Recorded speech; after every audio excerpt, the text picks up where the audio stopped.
Welcome back to the channel. This is Trinity Storm, and you are watching fourth part of What If Kid Naruto Was Raised by a Legendary Witch. If you enjoy this video, please like, share, and subscribe to the channel. Now, wasting no more time, let's start the story. Naruto and his mother were in the carriage. He closed his eyes, but his mind was as sharp as the sword he held, and he focused on what he needed to do. The young blonde Uzumaki had made a mental list of everything he would need in Konoha, which is why he was in the carriage with his mother at the moment. In 2 weeks, the Chunin exams would begin, and the match between him and Hitaki Kakashi would happen. Whoever won would become his guardian. If he won, Naruto would stay with Maleficent and go back to Wave Country with them. But if he lost, Naruto would have to go back to Konoha with Senju Tsunade as his guardian. Not only that, but now that he was back in Konoha, the people in charge would move to erase his memories of Maleficent and seal up his powers. He would be used as a tool by the village and then thrown away when he was too weak to fight for them anymore. There was even a chance that Konoha wouldn't keep their promise to follow through with the deal made because of this competition.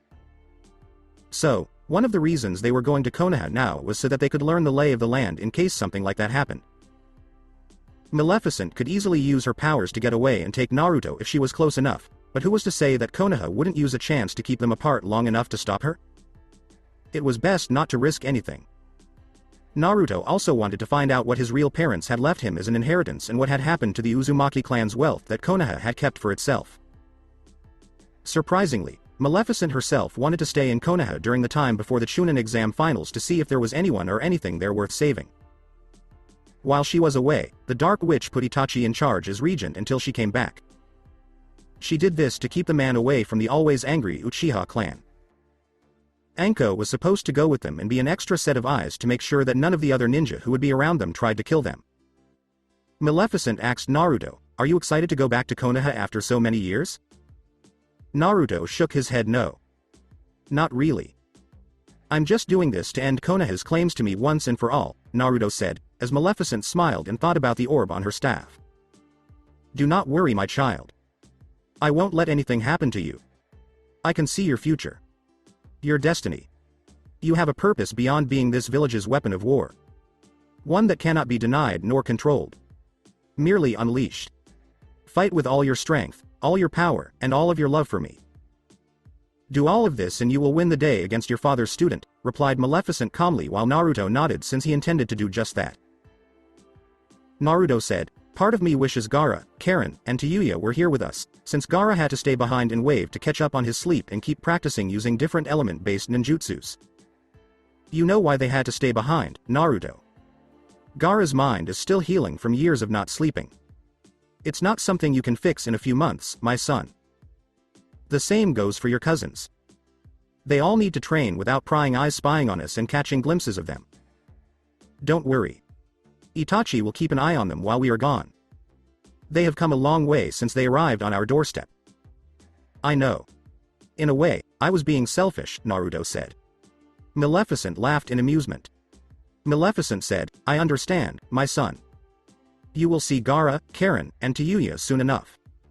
For now, let's take care of business at our current destination." A few seconds later, the carriage came to a stop. Maleficent was the first one out of the carriage, carrying Anko in her snake form on her shoulder. Naruto followed a few seconds later. Haku, who was driving, jumped off the carriage easily to tie up the horses and then walked over to stand next to Naruto. Even though she had only been away from Konoha for a short time, she had no trouble getting into the village. Posing as a normal girl gave Haku the chance to spy on her master's enemies.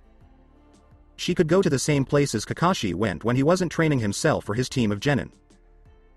Haku would sometimes act like she was just wandering around and accidentally run into Kakashi's team or the man himself when she was just doing errands. So that no one would figure out what she was up to, she even hired them for the easiest D-rank missions that other people in the village would hire ninjas to do. Haku was lucky to have a lot of money with her so that her stay in Konoha wouldn't put a financial strain on her. Since none of Kakashi's genin or Kakashi himself had ever met Haku, it was easy to make them think she was harmless and couldn't do anything ninja-related. Sakura only glared at Haku because she was pretty and she thought the ice user would take Sasuke away. During most conversations, Sai just smiled his fake smile and Sasuke just grunted. Kakashi was walking around with his perverted orange book in his hand and taking occasional glances at his team. Overall, The trick worked well enough while she was in the village for her to see what Kakashi was like as a ninja and even as a sensei to the genin he was teaching. Haku thought at first that the man was just plain lazy. Arriving late, making up excuses for being late, and reading Icha Paradise in a lazy way while his 3 genin were trying to work as a single unit. But when they left for the day, Haku saw that the man was much more serious and actually trained like a ninja should. Haku was confused by this because she didn't think Kakashi would be lazy with his genin team and then serious when they weren't there. Why did that happen? Why should he be lazy around his students but serious when he's by himself? Why not show them what it means to be a ninja and teach them? Haku didn't hear Kakashi explain why he was doing this to the other Junin with their own group of genin until she went to a local barbecue place run by the Akamichi clan. From what she could hear while sitting at her table, Kakashi kept his genin team from seeing the more serious side of training for a few surprisingly good reasons. A. They weren't ready for the training he did when they weren't around. Sakura's behavior as a Uchiha fangirl was used as an example. Not a big surprise. B. Kakashi didn't think they were responsible enough to deal with the training. Again, Sakura was used, as well as Sasuke's attitude, which was that of a Uchiha, and Sai, who was a spy for Danzo. And C. Kakashi didn't want his team to bother him or ask why he was training so hard while he was doing it. Since he was going to have to fight his sensei's son soon to bring him back to Konoha, he didn't want too many people to see him train and talk about it. Kakashi was sure that if his team knew what he did during training, they would keep it quiet or stop the rumors from spreading. Most of Konoha knew what would happen soon in the match, so it would be best to keep most of what he was doing to train a secret. Details that neither his genin team nor Kakashi were allowed to know or talk about. Now, Maleficent, Naruto, and Haku were standing in front of their enemies in the village for a first meeting that was a bit more polite. There was the Sandaime Hokage, Jiraiya, Tsunade, a few Anbu, and 2 shinobi elders with angry faces who were all looking at them. Haku really didn't like the last 2. Their terrible wrinkles made them look like they were always mad, and when they looked at you, each wrinkled face had a pair of judgmental eyes, which was just rude. Haku had seen them while she was watching the village and saw how the 2 of them behaved. They made you feel like they were better than you in every way, and just being in their presence made you feel like you should get down on your knees and thank Kami. Old things that smell bad. Haku was sure that the other old man with a cane, Danzo, wasn't here because he didn't want to waste his time meeting a feudal lord from another country, no matter how strong she was. Almost certainly, he sent his agents to hide in the shadows and watch their arrival in secret. She had heard a lot about the man, including that he used to compete for the position of Sandaime Hokage and that he started the Root Foundation, which made ninjas who didn't have feelings. All of them were trained to kill people on command without any real feelings and to obey Danzo more than anyone else. Some even said that if put to the test, these Root Shinobi would obey Danzo more than the Sandaime Hokage himself. The Sandaime gave the woman a small bow and said, "Welcome to Konoha, Maleficent-sama. I hope your time here before the Chunin exams will be pleasant. I hope it does, Sandaime Hokage, for your own sake and the sake of those around you. I will not tolerate deceit or lies from you, and neither will my son," Maleficent said in the cold, regal way she used to talk to people she didn't like but had to deal with because they were necessary. Most of the people around the Hokage seemed angry at what she said, which was an insult and a threat to Konoha as a whole. Kaharu, Danzo, and Homura had talked to Hiruzen before about how to deal with the woman. They thought that no matter how powerful she was nothing compared to the power of the whole village. But Hiruzen had to remind them that she was the daimyo of an island country that was growing and doing well, with people who loved her and resources that Fire Country wanted. If they tried to get rid of Maleficent, the Fire Daimyo would have to make an example out of his shinobi village. This would be bad for business in both Fire Country and Konoha. Not to mention that Naruto was very attached to the woman because she was his surrogate mother, and he would definitely use all of the Biju's power to destroy Konoha if they did anything to her. This woman had a lot of influence and power in more than one area right now, and Konoha couldn't do anything that would put the village in danger. They all knew that she had them by the balls. Yes, I will remember that for the future. You must be tired from your travels. Perhaps staying at one of Konoha's more famous and regal hotels fit for a daimyo would suit your needs, Hiruzen said with a soft smile as Maleficent laughed at him. I'm tired, and so is my son. We've been traveling for so long in such a small area that we're bored and tired. I think it would be best if you send us straight to the Namikaze Estates or had someone take us there right away, Maleficent said, with Hiruzen's smile now gone. Hiruzen asks, the Namikaze Estates? Jiraiya looked nervous, and the shinobi elders' frowns got even worse when they heard the name of the late Yondaime Hokage's home. Kakashi and Tsunade had no idea why they were acting this way. All of them had passed by the house and thought it looked fine. Yes, it would have been my son's home if his parents were still alive. Since I am legally his mother, he and I are allowed to live there as long as we are here, unless something happened to the house and we aren't allowed in, Maleficent said as Hiruzen coughed slightly. No, it's not that, Maleficent-sama. It's just that. Hiruzen said before looking at Jiraiya for help. The Namikaze estates are closed off. Jiraiya did the sealing to keep anyone from coming in, Kaharu said to Maleficent in a tone that was almost rude. Really? It was sealed off? When did this happen? Maleficent asks. Jiraiya looked a little more nervous, and Tsunade and Kakashi frowned because they didn't know what was going on. Since the Kyuubi attack, said Homura, while Hiruzen glared at his two former teammates for answering her in such a rude way. I see. Well, since Jiraiya locked up the house, maybe he could show us the way to the house and properly open the Namikaze estates as a sign of good faith toward us and his student's only son, Maleficent said. Jiraiya was now sweating heavily, and it wasn't just because Tsunade was staring at him. He can't, Kaharu said, sounding like she was the daimyo by the way she spoke. And why not? Doesn't Jiraiya have the power to unseal the house just as easily as he sealed it? Asked Maleficent as Naruto glared at the fools in front of him. Yes, but the man has orders not to open it no matter what unless we, the civilian council, the clan heads, and the Hokage all say otherwise, said Homura, whose own haughty attitude was getting on Naruto's nerves. And since most, if not all, of the people in Konoha's governing body hate me to the core, it will be a cold day in hell before they all agree to give such an order, Naruto said coldly. The shinobi elders gave him a sharp look, but they stopped when they saw Maleficent give them a much more menacing look. On the contrary, I'm sure everyone in Konoha's governing body would want you to live in your family's home, Hiruzen said, trying to be diplomatic and nice to the boy to slowly win him over. Of course they would. For a heavy price of some kind, Maleficent said, knowing that this was going to turn into a give-and-take tug-of-war soon. At the moment, the Namikaze estates are the proverbial rope. And if we did? Would you rather that the Kyuubi Jinchuriki never, ever set foot in his family home? Kaharu acts as Hiruzen started to sweat heavily because of how rude and disrespectful his teammate was being to this woman. Kaharu, watch your tone. This is a daimyo. What's wrong with you? Asked Hiruzen, while Kaharu just looked at Maleficent's form and sniffed, in disgust, ignoring the Sandame's advice about how to act around a feudal lord. Kaharu was one of the oldest women in Konoha, if not the oldest, and she would be respected for that fact no matter what title the woman in front of her held. She was an old shinobi who had been through many wars and battles and had earned the right to act however she wanted in front of other people. First of all, my son has a name, and you will call him by that name.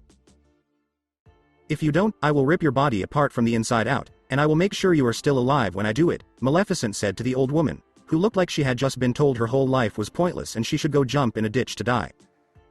Kaharu said, how dare you? I will not act. Before she was unable to speak because a green magical wire appeared out of thin air and stitched her mouth shut at the lips. Two things made us do that. 1, because the voice of the old woman drove the dark witch crazy. And 2, she did it to get her point across and show that she wasn't joking around when she made the threat. It worked, so that's not a surprise. Second, you think you have the power to keep my son from going to his family home and to stop us from going there. You are wrong, Maleficent said in a sweet voice, though she never stopped threatening to use her power. And what do you mean by that? Homura asks, demanded as she tried to calm down Kaharu, who was staring at Maleficent and yelling through what used to be her mouth. Fuinjutsu is a skilled art in and of itself, but it doesn't belong to Konoha or Jiraiya of the Sannin in terms of abilities. My son is also very skilled in Fuinjutsu. He isn't as good as his father's teacher, or his biological mother, but he is talented for his age, which isn't surprising since the art is practically in his blood. Even if Naruto doesn't break the seal, that won't be necessary. Jiraiya will open the house right away. If the pervert doesn't, I'll make him do it for you. I don't know why Sensei agreed to such terms for sealing the house, but it was wrong, said Tsunade, giving her former sensei and teammate a threatening look. I would prefer he not. I will remove the seals myself. I have spent a great deal of time studying the complexity of seals alongside my son. My power allows me to handle such things with ease. No seal is safe from me. The curse seal that Orochimaru gave to Anko is proof of that, replied Maleficent, with the group of Konoha shinobi stiffening at the mention of the rogue Sannin, but also what she mentioned about undoing any fuinjutsu she came across. That wouldn't be good for the Hyuga clan. Not at all. Especially among the members of the main family's more traditional sect. I'll take you and Naruto-kun to his family's house. It's the least I could do, and it will give us a chance to talk, said Tsunade, giving the Hokage and the others a look to tell them not to get in the way. Maleficent told her group, which was following Tsunade through Konoha to the Namikaze estates, "Alright, let's go." All the while, they didn't care what the people around them looked at, said, or whispered. "Look, it's the bad guy and his child. I can't believe she came here with that beast. They should both be killed while they are still in the village. Who knows what bad things they might have brought with them. I'm telling my kids to stay as far away from them as possible." "Fools, all of them," Naruto said behind his bandaged face, which was hiding his whisker marks and the angry look he was giving them. "Ignore them, my son. They're all weak, helpless idiots, and what they say doesn't matter unless you let it," Maleficent said, making sure that those fools could hear her. "If only to see what they say." And they did answer. One of the more angry people, who was also a little drunk, picked up a rock that was next to his foot and threw it at Maleficent. This drunk man's aim was good, and he would have hit the woman if a few simple but important things hadn't happened. The first is that Maleficent would never let something like that hit her. 2. Tsunade could have stopped it if Maleficent couldn't. She was close enough to the horned woman to stop the rock from hitting her. Third, Haku was currently covering Maleficent's back, and her very sharp senses were making sure nothing happened to the woman's flank while she was there. 4. Naruto was on the side where the rock had been thrown, and the boy wasn't going to let anyone or anything hurt his mother. So, Naruto quickly broke the seal on Kabikurabocho and easily destroyed the rock while shooting a lot of killing intent at the stupid drunk.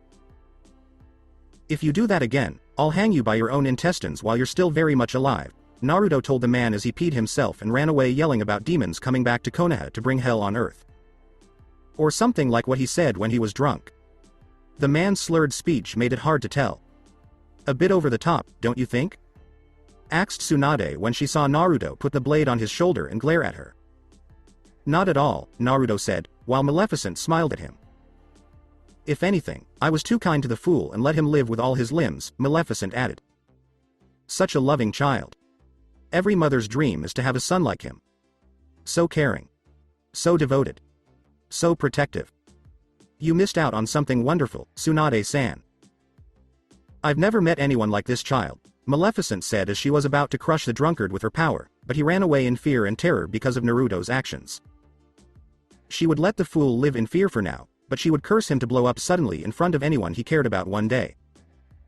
"So you've said," Tsunade said, trying to ignore the jab at her own cowardice as best she could. Maleficent said, "This is what I will say again and again for as long as I want," just before she saw the Namikaze estates, where Tsunade was gritting her teeth to hold back her anger. "Here it is, the Namikaze estates in all its glory," Tsunade said as Maleficent walked up to the big house and put one finger on it. And saw seals cover the house in line after line that seemed to come out of nowhere. All of the complicated things that a professional fuinjutsu master would do to keep unwanted people out of the Yondaime Hokage's house. But with a simple flick of her wrist, like turning a key in a lock, Maleficent made all that complexity go away. All of the seals around the house broke down, as if someone were melting them with acid. However, the house itself was not damaged in any way. Maleficent opened the locked door with another wave of her finger and walked in with the rest of the group while Tsunade just stood there with her jaw on the ground. "Well, aren't you going to come in? You did say you wanted to talk to us a little, right?" Asked Maleficent as Tsunade just nodded and walked into the house. "No sense in having nosy eyes and ears currently lurking in the shadows knowing what we are going to talk about," replied Tsunade. This woman just smashed Jiraiya's complex fuinjutsu like it was nothing. Tsunade thought, if she could do that to his seals, she could destroy the Hyuga's cage bird seal or any other kind, as Naruto and Maleficent looked around to see how dirty it was. Since it hadn't been used in well over a decade, it wasn't a big surprise.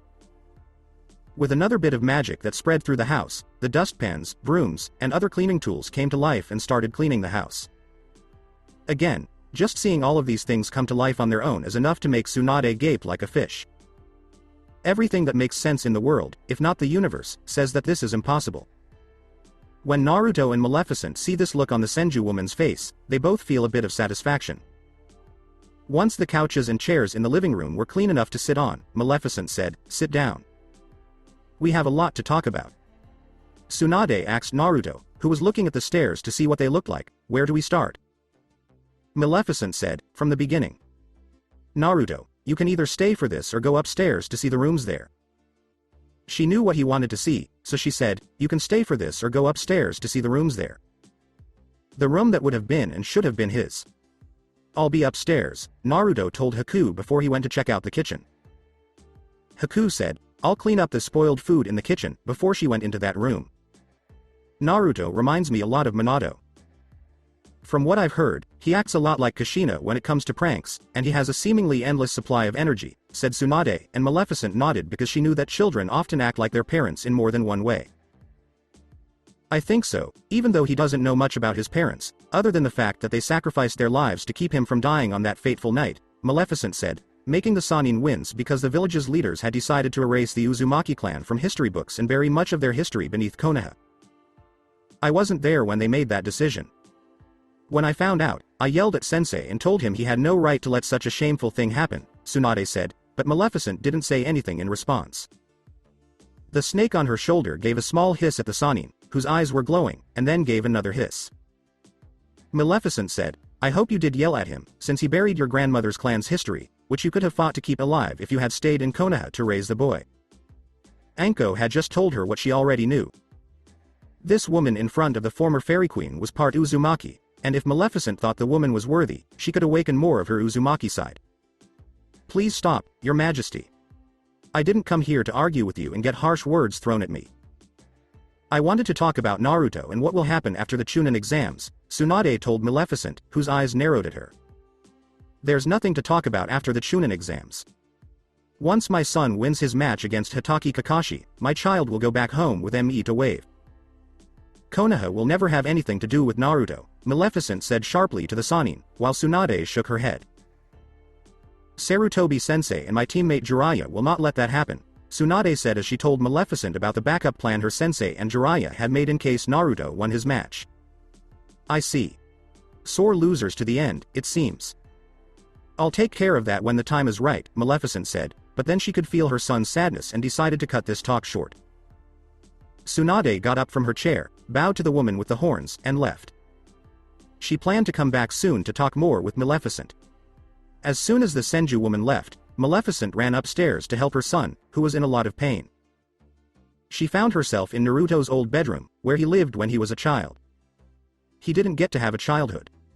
A childhood that ended before it could last more than one night.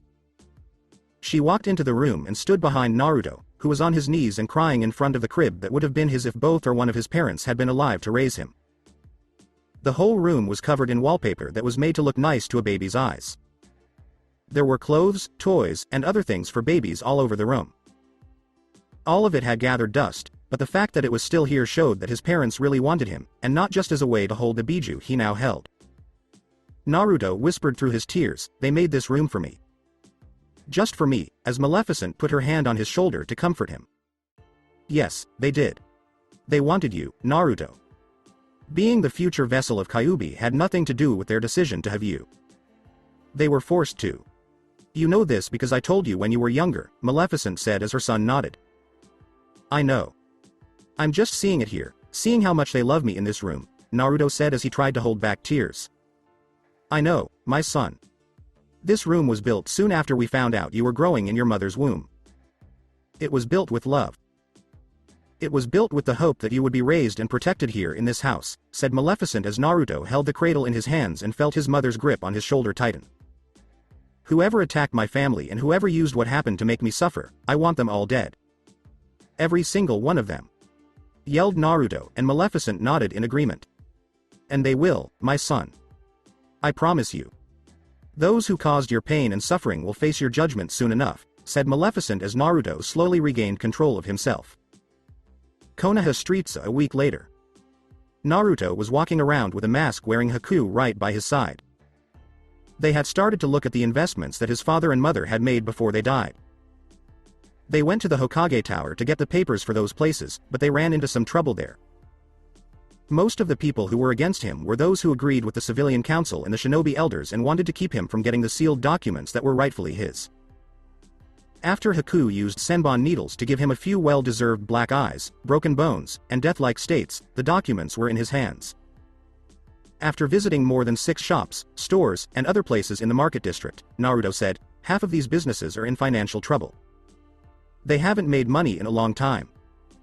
Not surprising, since the Civilian Council's Merchant Guild representative fired many of the better employees and replaced them with his own hand-picked people. They didn't know how to manage or run the shops they were in charge of from the start. In fact, many were only there because they were married into the man's own family, or they owed him a favor, said Haku, who had been helping him find out why so many people had been fired and replaced. As it turned out, the Yondaime Hokage was smart when it came to making good business decisions, and his wife Uzumaki Kushina had a good eye for people who could make sure those businesses ran well. The problem was that his business decisions and the fact that he hired people he chose himself for these jobs cut out the Civilian Council and the Merchant Guild representative. Many on the Civilian Council and even the shinobi elders didn't like the Yondaime Hokage because they didn't benefit from his business decisions, even though it was well known that neither group had helped him make those decisions in the first place. Normally, the Hokage would have to go through these channels, but since these businesses belonged to the Yondaime before he became Hokage, he didn't have to answer to the Merchant Guild in any way. When the man and his wife, who he had made co-owners of these businesses, died, the Merchant Guild representative for the Civilian Council swooped in like a scavenger on a dead body to take what was left. Taking over the businesses under the guise of a temporary manager until the real owners, Yondaime and his wife, could come back and claim them. The Sandaime Hokage told them about something that would happen in the future. Not the when, though. The Merchant Guild representative didn't want any of these businesses to go back to their rightful owners as they were, so he made plans to slowly destroy them from the inside out. The plan was to make these businesses lose money and weaken them from the inside by firing good employees and then hiring bad ones to replace them. As the Sandaime Hokage kept hinting during that meeting, when the rightful owners came back to Konoha, the Merchant Guild representative for the Civilian Council would make it seem like the businesses were not doing well since the Yondaime Hokage died. They would come up with reasons. Simple explanations for why the businesses were going out of business. After that, the Merchant Guild representative would just offer to buy these failing businesses for a low price, fix the damage, and then buy them again. All the while, he was getting even more of a monopoly on the goods in these stores and then putting even more money in his already full wallet. Naruto made a note to cut the man in half in his mind. The only question was whether he should do it horizontally or vertically. Or side to side? Make choices. Make choices. The boy found that the Uzumaki symbol had been covered up on many of the other things Naruto's family owned, like apartments and even sweet shops. Some of them were taken down quietly with signs or just burned off if that was necessary. Done by the different people in charge of these places. Some of them said that they were friends with Yondaime and his wife when they were kids. It made Naruto's blood boil, so he decided to punish these people for lying to him for years. How? Getting rid of these places. From firing everyone who worked in the shops, shutting them down, and destroying the apartment buildings even though the people who lived in them were against it. Some of the buildings were in what are now Konoha's slums and the red light district, but they were there before those places were there. Again, this was all done with the help of the shinobi elders and the Civilian Council. They wanted to lower the value of the property in these places so that they could be bought cheaply from the people who owned them. So it was a big surprise to find out that Naruto now owned the said and that he had other plans for it. Naruto thought it was best to give nothing to these people. They didn't give him anything when he was a child. So he would give them nothing in return. Without these places to do business, Konoha's ability to make money on its own would drop, which would hurt the village. Even the orphanage Naruto lived in was once owned by his parents. They loved Konoha and wanted to protect the children who would grow up without parents. Ironic when you think about how Naruto became an orphan and didn't get any of the love he wanted from this village. The matron, who was in charge when Naruto was there and was let go by the councils after the Sandaime Hokage put pressure on them, was nice to the boy when he came back. Naruto felt sick when he saw this woman, who had once hit him with a cane because the boy ate more than he was given to eat because he was hungry. Even after all these years, when Naruto saw her, the cane she used to walk with was still a little bit stained with dried blood. His blood dried up. Even though the matron said she was sorry for what she had done, she hadn't even cleaned the blood off the cane or thrown it away because she felt bad about what she had done. Naruto knew that, despite all her excuses, this filthy matron did this to show off, as if it were a badge of honor. How she beat the Kyuubi brat into submission when he was in her care.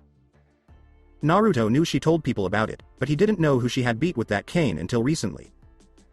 Naruto showed her how to act by giving her a choice. She could either stand by and watch the orphanage burn down. Since he owned the land and the building, it was his right to do so. Or she could just kill herself in front of everyone in the village. If she chose the second option, the orphanage would be allowed to stand, and all the kids who lived there would still have a place to stay. Even though the Hokage begged Naruto to change his mind about how he treated the matron, the woman died 3 days ago.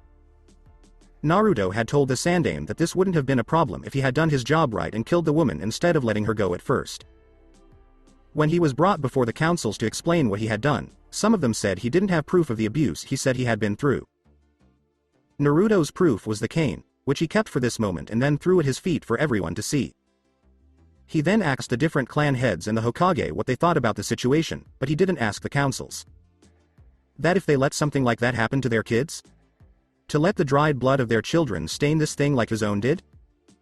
To let a piece of one of their children be on this cane that the matron used to walk around with and brag about it without getting in trouble?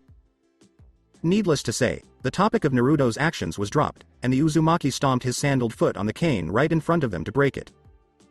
Naruto stopped when he saw a group of genin coming toward him and said, "My father would be rolling over in his grave if he saw Konoha now. I can only imagine he wouldn't know whether to cry out of sadness or yell out in anger." Genin teams 8 and 10 were there, and their Junin senseis were right behind them. When they saw Naruto and Haku, the group of Konoha shinobi stopped. They had only seen Naruto alone once, and even then, he was far away. It was hard to get close to the blonde because they only remembered him briefly from their childhood, again in passing, and because many adults at the time had done everything they could to keep all the kids away from Naruto. "Hello, Naruto-san," Kurenai said, trying to start a conversation in a polite way. "Hello, Junin-san. I guess 3 of the 6 genin in front of you are yours," Naruto said as he pointed to the 6 genin in front of the woman. "Yes. First, my name is Yuhi Kurenai, and these 3 here are my genin. This is Inuzuka Kiba and Akamaru," Kurenai said, pointing to the Inuzuka and his dog. "Hey," said Kiba, who didn't really care, with a shrug as the puppy on his head gave a simple bark. "This is Aburame Shino," Kurenai told the boy in the trench coat and glasses, who didn't say anything but lightly nod. Naruto thought, I've seen paint peeling off walls show more emotion than him. Then he turned his attention to the shy girl next to the Aburame who was now blushing. It's odd.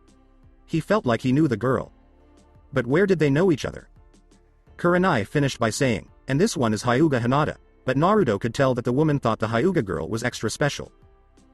Hinata said, hello, and then bowed politely. These 3 genin are mine, said the man with the beard who was also smoking a cigarette. Troublesome. I'll cut to the chase because Asuma-sensei will drag this out for us. My name is Shikamaru, this is Choji, and the troublesome blonde girl next to him is Ino, said Shikamaru before his angry female teammate hit him in the back of the head and gave him a huge lump for his troubles. Stop calling me that, you lazy deadbeat, yelled Ino, while Asuma sighed because this was becoming a common thing between them. Dieting a lot? Haku thought this when she saw that the Kunoichi girl was mostly skin and bones and had signs that she had been dieting for a while. Haku didn't think it was a good look for the girl. Naruto said to the 6 genin and 2 junin in front of him, it's nice to meet you. You're all different in a way, since he didn't know how to talk to them. Choji smiled and said, thanks, since the blonde boy hadn't called him out on his size. The Chunin exams are coming up. Are you all going to take them? Naruto asked, and they all said yes. Yep. I'm going to go all the way to the finals and become a Chunin, said Kiba, whose puppy was sitting on his head and barking in agreement. Kurenai scolded Kiba, what have I told you about bragging and being proud? What? It's true.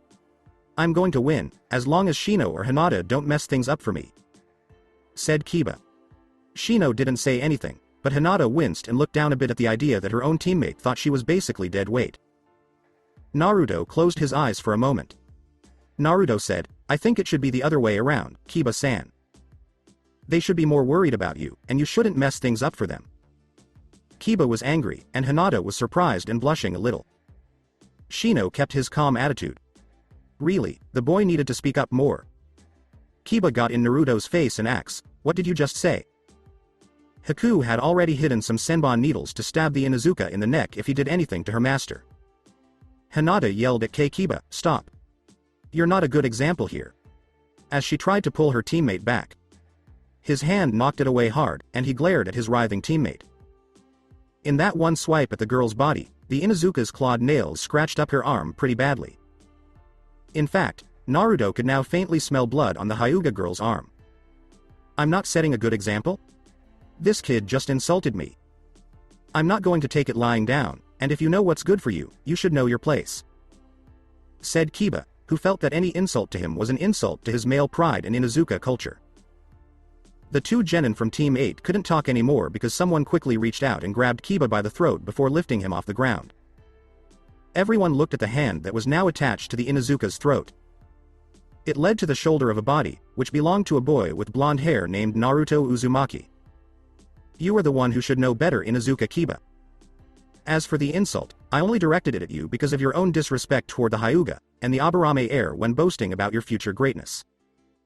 Though something tells me that you are all hype in terms of skill. That you are all hot air. All gas and no substance. All bark and no bite. My money would be on the quiet ones being the most successful. The ones who know when to speak and when not to speak. If anyone is going to get your team killed, it will be you, and you alone who does it. Not the Hyuga girl. Not the Aburame boy. Not your Junin sensei, who is slowly gathering chakra to cast a disabling genjutsu on me should I not release your throat in the next few seconds. So before she does, I just want to part a few choice words before I drop you on the ground. Know when to speak. Know when to shut up. And from the smell of you, know when to take a bath." "You stink and it is making me want to puke," replied Naruto before lightly throwing the Inuzuka back and watching the boy stumble a bit prior to hitting the ground in a clumsy fashion. Wow. He just picked up Kiba with one arm, as if he were nothing. What was this kid thinking? Asuma looked at Kurenai and shook her head, telling her not to use what she was going to use on Naruto. "I'm sorry, Shino-san and Hinata-san, but your teammate is. Well, he's a bit reckless. It can and will kill him and the two of you if he's not careful," Naruto said. Shino nodded slightly, and Hinata nervously did the same, even though she was still blushing at him. "What's up?" "Most interesting. He would have to tell his mom about how the Hyuga girl was acting." Shino told Naruto, "It's okay, Naruto-san. Our teammate did act hastily and was rude to us. I would have preferred your help now instead of when we were on a mission that could cost us our lives," while one of his insects landed on Naruto to check his chakra and report back to the Aburame in secret. The bug told Naruto that his chakra levels were higher than anything it had ever seen before. "Agreed. I won't keep you. Good morning, you 8, Naruto said, bowing and signaling for Haku to follow. "Where do you think you're going, you jerk?" Kiba asked Naruto before he could get more than 3 feet away. "That's enough, Kiba. Don't say something you'll later regret," Kurenai told Kiba, who kept staring at Naruto's back in a wild way because his Inuzuka instincts were stronger than his common sense. "No. It's not enough. He disrespected me. He throws me around like I'm nothing. I'm not going to take that from some mama's boy demon brat." Kiba yelled in anger, which made Naruto stop walking away, Kurenai look at the Inuzuka, and Hinata gasp in shock at her teammate's choice of words. Shikamaru now groans loudly and says, "Troublesome." Choji looks confused because he doesn't get it, and Asuma just palms his face. Ino is afraid as she looks between the two sides at war because the tension is rising and she knows things could get very bad very quickly. Shino was the only one who didn't react, but if you looked closely along his eyes, you could see the tiniest signs of a frown. Naruto asked the arrogantly smirking Inuzuka, "What did you just say about me?" As he slowly turned his head to look at him. "That you are nothing but a mama's boy and a demon brat. My mother told me all about you because she had to tell the whole clan about you coming to our village. How can you call yourself a man when you cling to your mother's dress at the first sign of a shadow? What a sissy. And don't even get me started on that ugly thing you call a mother. She looks like someone only a demon could love. That was rude, Kiba." You don't insult a daimyo or her son. Say sorry right now. Kurenai told Kiba, but he refused. Shall I beat him senseless, Naruto-sama?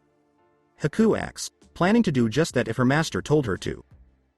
Thanks for the offer, Haku, but no. This insult was personal, and when it comes to things that are very personal, I have to deal with them myself to show others what happens when people do things like this, Naruto said in a tone that was both calm and cold. Kiba teased Naruto by smirking and saying, I'm so scared. What are you going to do, call your mom on me? He did this to get Naruto to fight him so he could show that he was stronger than the blonde boy. No. If I did, my mother would probably turn you inside out and rip your body apart, one muscle and blood vessel at a time. She won't be needed here, Naruto said in a calm, serious voice that let the adults and the smarter genin in the group know he wasn't kidding about what his mother could and would do to anyone who crossed her. Don't let our moms get together. Do not let our mothers meet, Shikamaru thought. He thought Naruto's mother was a scary woman, and he would have to hold back a shiver if she ever met his scary mother. Ha! What a weakling. Not like a real man like me. Brags Kiba right before he gets punched in the stomach so hard that he goes flying off the ground. He fell back down, and soon blood and vomit came out of his mouth. Everyone in Konoha who was watching thought, I didn't even see him move. If you're a real man, Kiba Inuzuka, why are you hunched over like a little girl? Naruto asks, sounding like Momochi Zabuza, as he walked away from the puking and heaving Inuzuka boy who was trying to get air into his lungs without choking on what he was throwing up. Pardon me for talking out of turn, Naruto-sensei, but that boy deserved more than a single punch to the torso, said Haku, who didn't understand why her master would just give Kiba one punch, and a very strong one at that, and then walk away like the fight was over. I didn't just hit him with a punch, Haku. That blow was infused with a little bit of my chakra, just like the Hyuga do with their famous gentle fist taijutsu. I don't have a Byakugan like the Hyuga, so I can't see the chakra points of the body, but I know where to hit someone if I put a little bit of my chakra into them. A little?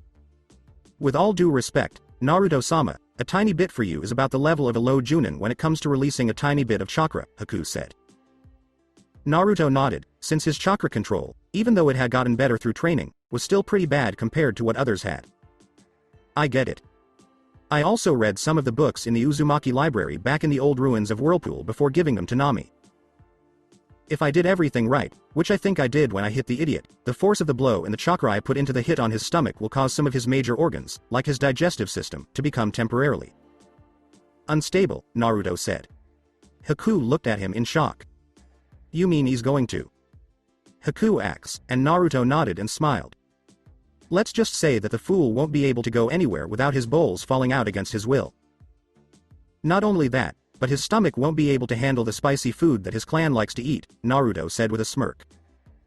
That move really is terrible.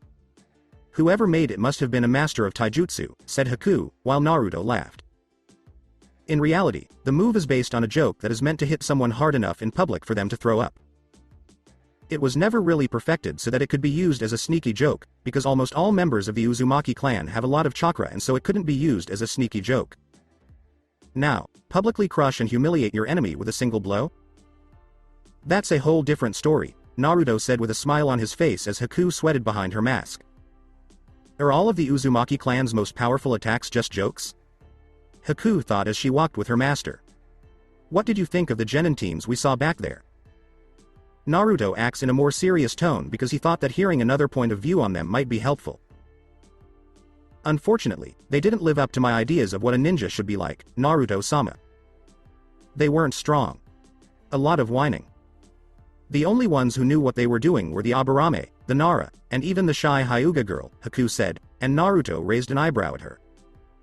What made you think that one of them was a Nara? Naruto asked, interested. His posture made it clear that he was lazy. His hairstyle and the way he talks are also telltale signs that he is from the Nara clan, said Haku, as Naruto smiled. Well, yes. I'm surprised though, that you think the Hyuga has potential. I agree that she does, but I didn't think you'd pick her out of the group, Naruto said as Haku shrugged. Gut feeling. She reminds me a lot of myself. Before Zabuza-sama taught me, I didn't know what to do. The Hyuga has a lot of promise. Until now, whoever has been training the girl has not been doing it right. Her teacher is not to blame. Hinata-san's family seems to teach her in a way that doesn't let her get stronger. From what I've seen, I don't think so. Hinata-san is trying to reach her full potential, but she is afraid to do so, so she has been training in secret, Haku said, making Naruto frown. What's your theory? Naruto asks in a serious tone of voice. Can you guess? Hinata-san's clan does not, or, more accurately, will not let her break the rules they have set up for themselves. I'm sure the girl's Junin-sensei has been training her team to help Hinata get stronger and fix this problem. But I do question Kurenai-san's judgment in having her Genin team take part so soon after they were made Genin after only a few months, said Haku, with Naruto nodding in full agreement since they were too new for such an event. Yes, I do. The time is not right. The Aburame is, but he can't move forward without two skilled ninja who are as dedicated as he is. The Hyuga girl still isn't brave enough. If she did it now, I'm pretty sure another Genin team from a different village with more experience would beat her team, and the end result wouldn't be as kind. As for the Inuzuka in the group, he will be their downfall, Naruto said, his eyes now narrowing at the thought of Hinata or Shino getting hurt because their arrogant and boastful teammate decided to do something stupid. Not good enough. Will your attack on the Inuzuka keep them from being able to compete? Haku asks, while Naruto just shrugged. Don't know. At the very least, the team could be eliminated right away if the first part of the test is hard, said Naruto. Haku nodded because she had heard from Zabuza that the Chunin exams were different in each shinobi village that held them, but that the first part was usually the easiest. The Namikaze estates. Maleficent frowned at the Hokage, who was sitting next to her and was surrounded by his two Anbu. Even though it was bad enough that the Sandaime Hokage was in this house, it was even worse that he brought his two servants with him, even though they were not wanted at all. The old cage said he was here on business, but Maleficent knew that wasn't true, so she kept a safe distance from him. Maleficent asked the Hokage with a raised eyebrow, "You want Naruto to take your Genin test?" She seemed curious about why the Hokage would want this to happen. Other than making the boy a Konoha shinobi and making him obey him. She already knew it, but she decided to laugh at herself anyway. Yes. Even though you helped Naruto become a ninja, he is still a child under the law of every country. All of this would be taken away from Naruto again if Kami didn't let anything happen to you before he turned 18, Hiruzen said, and Maleficent nodded because she knew that was true. I guess there's more to it than that, Maleficent said, and Hiruzen seemed annoyed that her mind could see through his excuse. In politics? Yes. During the Chunin exams, it wouldn't be fair for Konoha to have one of its Junin fight a child as a show match. If we did, it would make us look bad. So if Naruto took our test and passed, he would be considered an adult by the law, said Hiruzen, while Maleficent laughed at him. Not to mention keeping your ninja village from looking like a bunch of child abusers to your clients and the other daimyos if they start asking why a Junin was fighting my son. When Naruto was running for his life all those years ago, your ninja village was already full of people who hurt children, Maleficent said. This made Hiruzen look even more upset. Even so, for this match to be officially legal, Naruto must become a ninja and an adult in this village. This is to make sure that no one will get in trouble for agreeing to this fight, Hiruzen said, while secretly telling her, you could be blamed, too. So she would understand why this had to be done. Yes. Wave, Naruto, and I would all have trouble if we didn't take care of this little problem before it became obvious. Good enough. Your little test will be taken by Naruto. But even if he passes your test, my son won't become a ninja in this village, Maleficent said, making Hiruzen frown. Hiruzen said, I don't understand, which made Maleficent give him a hard look. What do you want to know? Like we agreed, my son will become a ninja, but he won't be a ninja of Konoha, said Maleficent. Hiruzen frowned at her because he didn't think the woman would make such a request. But he's taking our Genin exam anyway. If he did that, he would become a ninja of Konoha, Hiruzen said, while Maleficent smiled at him. It's true that he's taking your Genin exam, but he's only doing it to stay out of trouble with the law. If Naruto doesn't take it, your village will be the one to blame, not me. You only want him to take it so that you can use it as proof that he belongs to Konoha and is under your control as a ninja. To fix the damage he did to Konoha's market district when he kicked everyone out of their apartments and closed the shops. He also needs to fix the damage he did when he pushed everyone out into the street. As a Konoha ninja, you could stop or at least slow down the whole process and let him keep what he wants to take with him in the village. Do you really think I'm so stupid that I'll agree to your stupid little rules and not make sure my son stays away from Konoha no matter what? That I wouldn't be able to figure out the truth behind your little plan before you told me?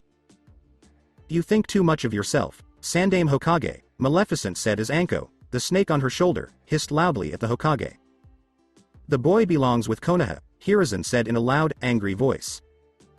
You mean he belongs with his throat under the village's throat so they can press on it whenever they want? To take out their mindless and pointless anger on him for any or all problems they can't handle well, Maleficent replied, making Hiruzen frown even more. If it comes to it, yes. If Naruto has to suffer for the good of Konoha, then he has to suffer for the greater good. It's one of the sad things about being a Jinchuriki in this world, Hiruzen said when he saw Maleficent making a face at him. His mother and Uzumaki Mito had never been treated so badly. Why does Naruto have to go through so much trouble? And, I might add, alone? Hiruzen didn't like the way she was questioning Maleficent, so he dug deeper into the matter. Also, how did she find out that Mito was the first Jinchuriki to Kyuubi? Hiruzen replied, I don't have to explain my methods to you. Then Maleficent slowly rose from her chair, which she had turned into a sort of throne with her magic, and glared at the Hokage with anger in her eyes. When it comes to my son, I will question your ways of doing things, and I will get the answers I need one way or another, said Maleficent while the Hokage and the two Anbu on either side of the Hokage tensed up. Naruto belongs to Konoha, and you won't stop us from keeping him here to defend the village from its enemies, Hiruzen said before Maleficent did something neither he nor his Anbu expected her to do. She smiled. She laughed an evil laugh while she was covered in a green ethereal flame and the top of her staff was now shining brightly. So you want to keep testing me, do you? Fine. Let's see how strongly you feel about people making sacrifices when it's you or one of your clansmen who has to make one, Maleficent told the Hokage and the Anbu before knocking them into a wall and holding them there. What's going on? Let us go. Hiruzen yelled, let us go now or you'll be charged with assault. He was thrown back hard, leaving a heavy mark on the wall, which made the Hokage cry out in pain. Be quiet. I think it's about time you paid for all the wrongs you've done and tricks you've played on my son. I'm going to curse you, Hiruzen Sarutobi. A curse that only I can get rid of if I want to. A curse that will kill you. There was a curse on a sacrifice. On the day of the Chunin exam finals, something great will happen that no one saw coming. Death itself will come to your beloved Konoha, and many people will see the terrible things that happen around it. Friends will go through pain and die. People you care about will hurt and die. What will happen to you? Sandame Hokage's death is fitting for someone who preaches about making sacrifices for the greater good. For on this day, your death will be a sacrifice for the greater good, as you kill the white snake that once scared you and has been waiting in the shadows to strike. You will tie your soul to this white snake through the god who controls the end of life itself. This will make sure that this threat doesn't keep making trouble for the world with his schemes forever, in a battle that will never end in the god's stomach. Maleficent said this as she looked into the orb on her staff and saw what would happen in the future. What does she have to say? Is Orochimaru what she means? Am I to kill my old student even if it means I die? Before Hiruzen felt his body leave the wall and fall to the ground with his two Anbu, he thought, I'm going to die. Now, Sarutobi Hiruzen, leave my son's house. Don't come back here. Leave Naruto's house. Not with these two ninjas or an army of them. For when the Chunin exam finals happen, you will need all of your ninja because your enemies will be waiting in the shadows to attack you, Maleficent warned his fallen body. One of the Anbu members with the codename Boar said, you will pay for attacking us. As he moved to hit her. Boar no. Said Neko just before she saw Maleficent's power turn the Anbu she was with into dust. Get away. Old man, don't come back here with another plan or plot. If you do, I will curse your clan and the families of any ninja you send to take your place. I will make sure that Konoha's clans fall, that families are destroyed, and that everyone who wants to blame someone will blame you, Maleficent said as she pointed an accusing finger at Hiruzen's still down body. Hiruzen whispered, This isn't over, as he and Neko left the house with hurt pride. Oh, Sandame Hokage, I agree with you. It's not over yet. Oh no. This is not even the start.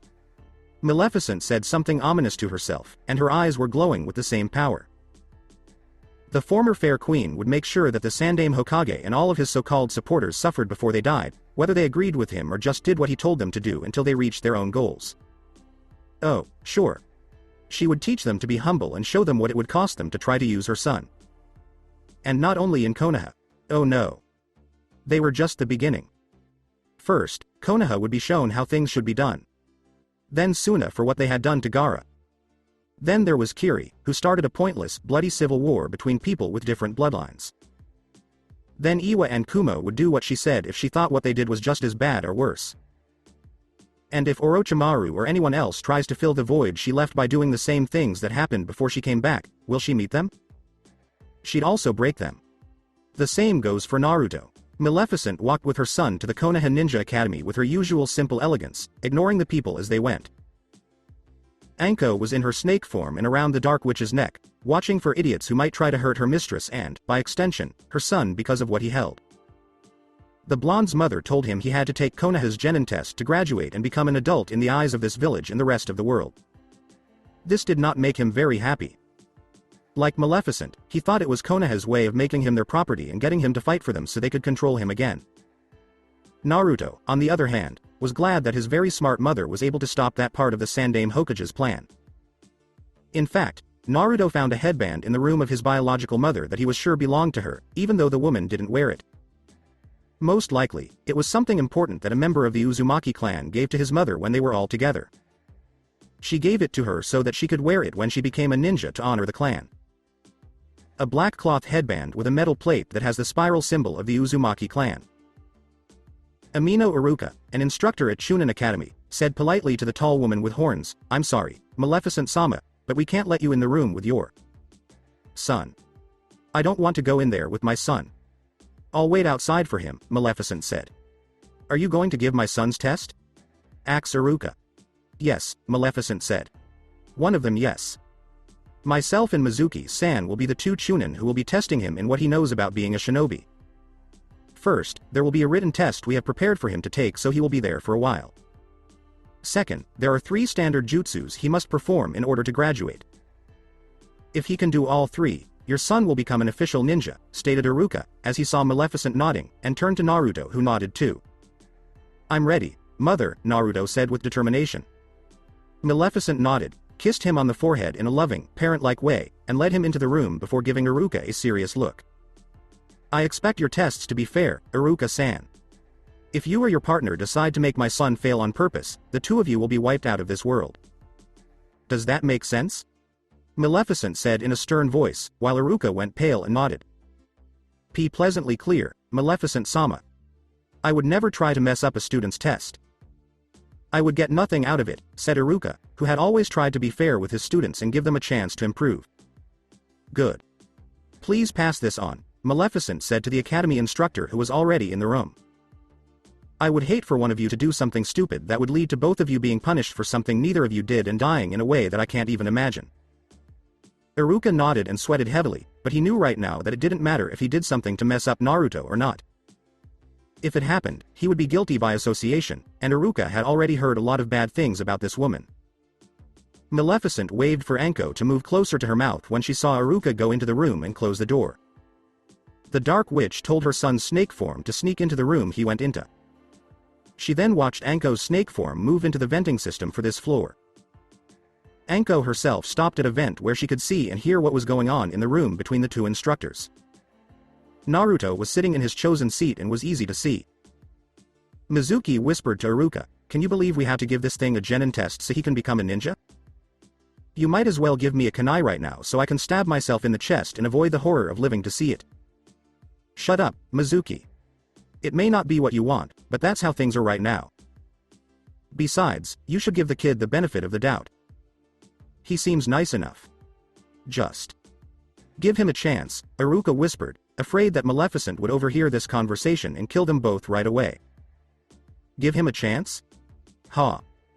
I'd rather see this thing fail, get killed, thrown into a ditch, and have the body set on fire. It would be better for everyone if this demon monster died and we could all sleep peacefully at night knowing the demon is dead," whispered Mizuki while Anko hissed slightly, but neither Chunin could hear it. Outside the assigned room, Maleficent narrowed her eyes in anger because she could see and hear everything that Anko could see and hear.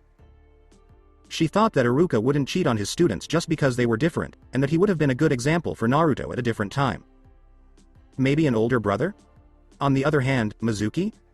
Maleficent could tell that the man didn't want to be a good teacher in this classroom. In any case, Maleficent would just wait to see if Mizuki or Iruka would do something to ruin her son's test.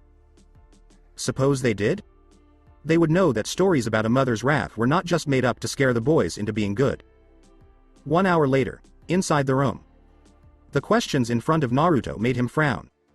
When I looked at them, they were by no means hard. Not at all. Itachi and Anko had taught a lot about how to be a shinobi, both in terms of mental and physical skills. The genjutsu question on his test was making him frown. A complicated one, which was made clearer by the small seal hidden in the far left corner of the back of the paper. Someone tried to make him fail. He didn't have any trouble seeing through the genjutsu, so when he wrote his answers, they were right for the questions. When he looked up from his paper and saw the 2 academy instructors, he knew that Iruka, the one with the scar, was not the one who did this. First of all, Mizuki was the one who gave him the test to begin with. Second, Naruto, like all Uzumaki, had the ability to feel how people were feeling. Even though Karen's was much stronger in that area, he had good senses of his own and could easily tell that Iruka did not have any bad feelings toward him. The scarred-faced Chunin was nervous around the blonde and afraid of his mother, among other things. But he was not angry, hateful, or planning something dangerous. On the other hand, Mizuki? The man had enough bad energy and malice in him to make an optimistic person feel sad. Plus, the fact that I can hear them whispering when they think I can't doesn't exactly hide things, Naruto thought as he answered the last question on the test. Putting down the pencil, Naruto ran his left index finger over the hidden seal. His chakra melted the genjutsu supported seal and cancelled out the genjutsu at the same time. When Mizuki got up to take the paper, Naruto saw a small smile on the man's face, as if he knew something neither Iruka nor his target did. He grabbed the paper to give it a brief glance before writing F on it to fail the boy. Only to find that every answer Naruto had written down was right, and the genjutsu he had written on the paper the shinobi elders had given him and sealed with a seal to keep it in place was gone. The man walked back with the paper in his hand and tried not to snarl. He then gave it to Iruka to grade. Let the honest guy grade the test and pass the abomination from hell. He could still try to change things at the kid's physical exam, which hadn't happened yet. The Kyuubi Jinchuriki couldn't graduate without passing the physical exam, so Mizuki would get paid a lot by the shinobi elders, who wanted the boy to fail so they could use some extra laws Konoha had to help them pass the Chunin exams. A perfect score. Wow, I'm impressed, Naruto. You must have had some good teachers, Iruka said in a way that showed he was impressed. Anko-sensei and Itachi-sensei were great teachers. I owe them everything I know about how to be a ninja, Naruto said politely. Anko smiled in her snake form, and Naruto knew Itachi would do the same when he was praised for his teaching. It was the truth. They did really try to make Naruto the best. Later, Maleficent helped by putting Momochi Zabuza's mind, soul, spirit, or whatever she took from him into the boy, but Konoha didn't need to know that. Nor did he say that the Uzumaki clan ruins in Whirlpool, where some of their bones were found, had given him any extra help. Okay, the written test is over, so you need to do 3 academy jutsus we have here. The first is the henge, Iruka said as Naruto got out of his chair and stood in front of them. He then changed into a copy of Itachi in his Anbu uniform. Naruto asked in Itachi's voice, "How's this?" Iruka said, "That's impressive. It looks just like Itachi, and using Itachi's voice makes it even more real." Iruka had met the Uchiha in passing years ago, so he remembered what he looked like and how he sounded. Next is the substitution, so switch with something else in the room, Iruka said as Naruto turned back into himself and switched with Mizuki before switching back. Naruto asked Iruka, who was nodding, "How did that go?" "Good." Before they moved on to the next part, Iruka said, "You did it quickly, which is important for a ninja in case he has to move from one place to another using things around him." Mizuki grumbled. "All you need to do now is use the clone jutsu." "Make 3 of them to pass," said Mizuki as the blonde frowned for a second. "What's wrong with you, Naruto?" As Naruto shook his head, Iruka asked. "No. Actually, no. Is there a way to do something different than the clone jutsu?" "So long as it's a real copy, right?" Naruto asked Iruka, who was frowning as she read the rules. "I see no reason why not. Clones are always clones. And many ninja from different villages in the elemental countries use different versions of the jutsu." Iruka said, "Kiri has the water clone jutsu, and Iwa has the mud clone jutsu." The rules for graduating with the clone jutsu didn't really stop the person taking the test from using a different clone, as long as it was possible. Wait a sec, Iruka. Even though it doesn't say that he can use an alternative, that doesn't mean he can't. Mizuki said, he needs to use the clone jutsu. Iruka frowned because he didn't want to do that to Naruto. Naruto, why do you want to try a different kind of clone jutsu? I think Itachi or Anko would have taught you such a simple jutsu when you were learning from them, Iruka said, and Naruto nodded. In fact, the reason for the alternative is that I have too much chakra in my body. I've been doing advanced chakra control exercises to help, but Itachi says I'll need a big growth spurt before I can make a basic clone properly. So, the jutsu I want to use is the right one for someone like me. And since it is actually a more advanced version, I shouldn't be stopped from using it if I can. Like you said, Iruka-san, a clone is a clone, Naruto said, and Iruka nodded to agree. Mizuki, he is right. Also, we had a student graduate last year who couldn't use chakra at all because his chakra coils hadn't grown enough. It would be unfair to fail someone who has too much chakra and can apparently use a more advanced version of the clone jutsu. Iruka said, show us what kind of version you can do, Naruto, and I'll decide how much credit to give you. He was willing to give the blonde boy a chance because he had a good reason for not being able to use the basic. They let Rock Lee die, even though he had just enough chakra to stay alive. Mizuki thought, damn it. I want the boy to fail. As she secretly practiced hand signs under the table and didn't notice the snake coming out of the vent. Shadow cloning technique. Naruto said as he made an army of solid clones that filled the room, shocking Mizuki and Iruka. Mizuki thought that Naruto was shocked, but he was actually in pain. Mizuki was in pain because a python snake named Anko bit his wrist before he could finish his hand sign to secretly disrupt Naruto's chakra when he was about to do his jutsu. When the Chunin looked down at where he had been bit, the snake had already slithered away and was hiding among the small army of Naruto's clones. Anko thought, Maleficent-sama, myself, and Naruto won. Mizuki Teme. Big Fat Zero with a big fat bite on his wrist and some potent venom that will kill the asshole within an hour without an antidote, because Maleficent had told her to take down the stupid jerk for a Chunin because of what the fool tried to do. Anko also saw the genjutsu on the paper because her eyes had been trained to see it, and she told Maleficent about it. She knew that Mizuki had given Naruto the test with the genjutsu on it, and that he was trying to force Naruto to use the clone jutsu, which he couldn't do, in order to pass the physical exam. She thought that Mizuki needed to be taken care of in a sneaky way. What better way to punish the idiot than to have Anko bite him with her fangs? I was bitten by a snake. But how? Who? Orochimaru-sama? No, he hasn't been in the village for years. What snake could have gotten close enough to? Of course, it was that B*TCH Anko. It was said that she could change into a snake because of the witch in the hallway.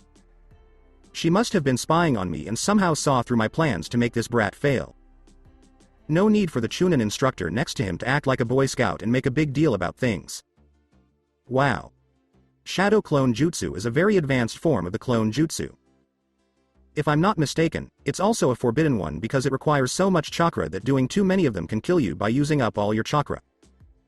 But, Naruto, given your, situation, I guess this would be the same as the clone jutsu. Naruto, you did well. You did well on the last test. You're a real ninja. Said Iruka as he wrote Naruto's final grade on his papers.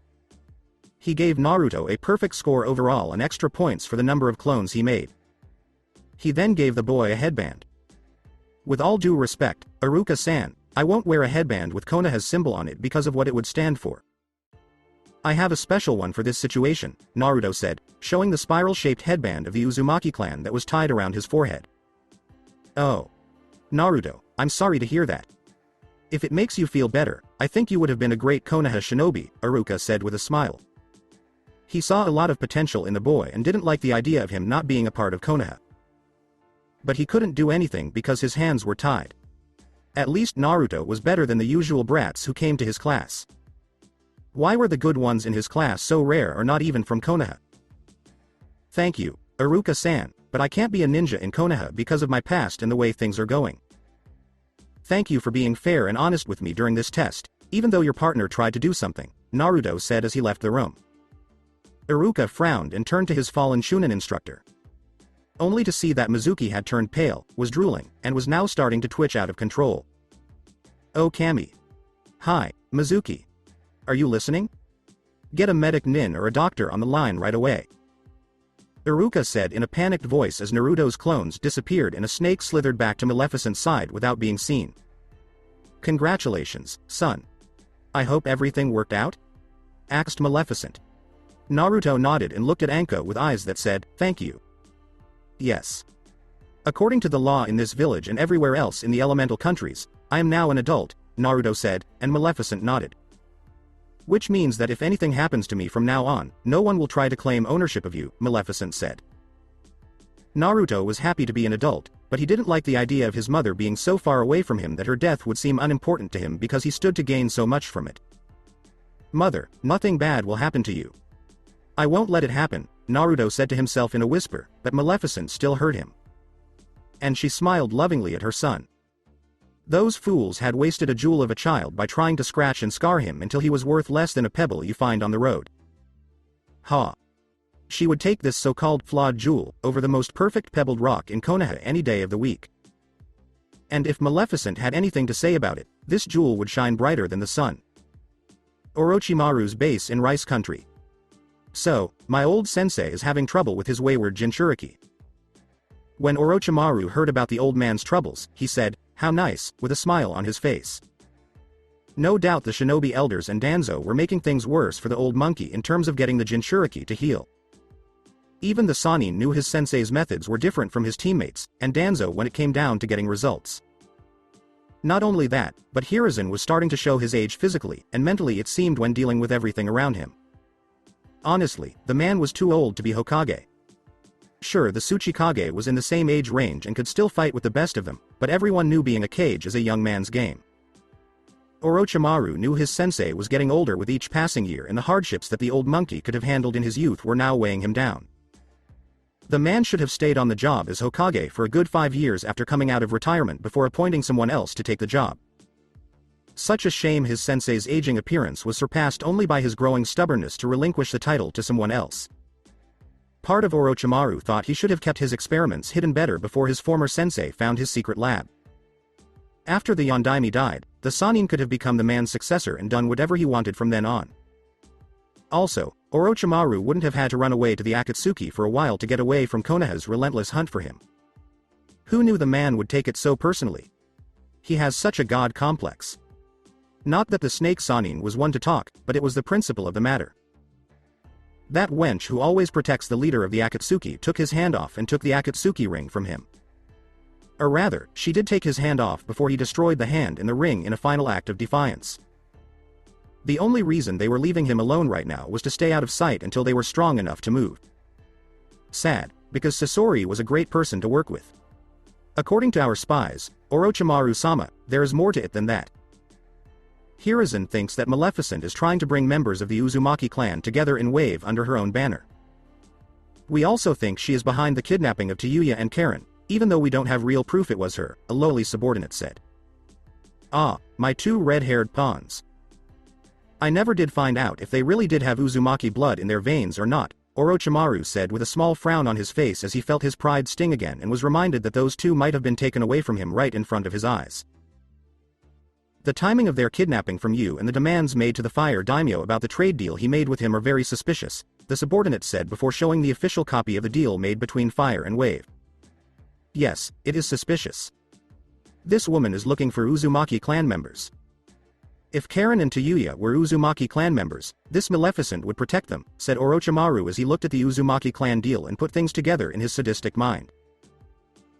The Kage also wants to talk to you soon, Orochimaru-sama, about the overall plan to invade Konoha during the Chunin exam finals, the Sound Nin said, seeing Orochimaru sigh at having to deal with the Kage, who, in the Sannin's cruel mind, was the weakest of all the cages. Still, the man would be a great tool for his plans. It was almost too bad that the Kage wouldn't be around to see how the invasion went. Before he left, Orochimaru told him, keep a close eye on Konoha and tell me about anything new that might interest me. If you don't, I will kill you. He had some last-minute things to do, and the Kage just happened to be one of them. At least his clothes and other things were different. Konoha Weekly Progress. The Chunin exams are starting today, Naruto said as he ate with his mother and Haku at the Namikaze Estates. Yes, I know. I think it would be interesting to go see some of the potential candidates flocking to the academy, where the first part is being held, Maleficent said, and she saw Haku nod in agreement.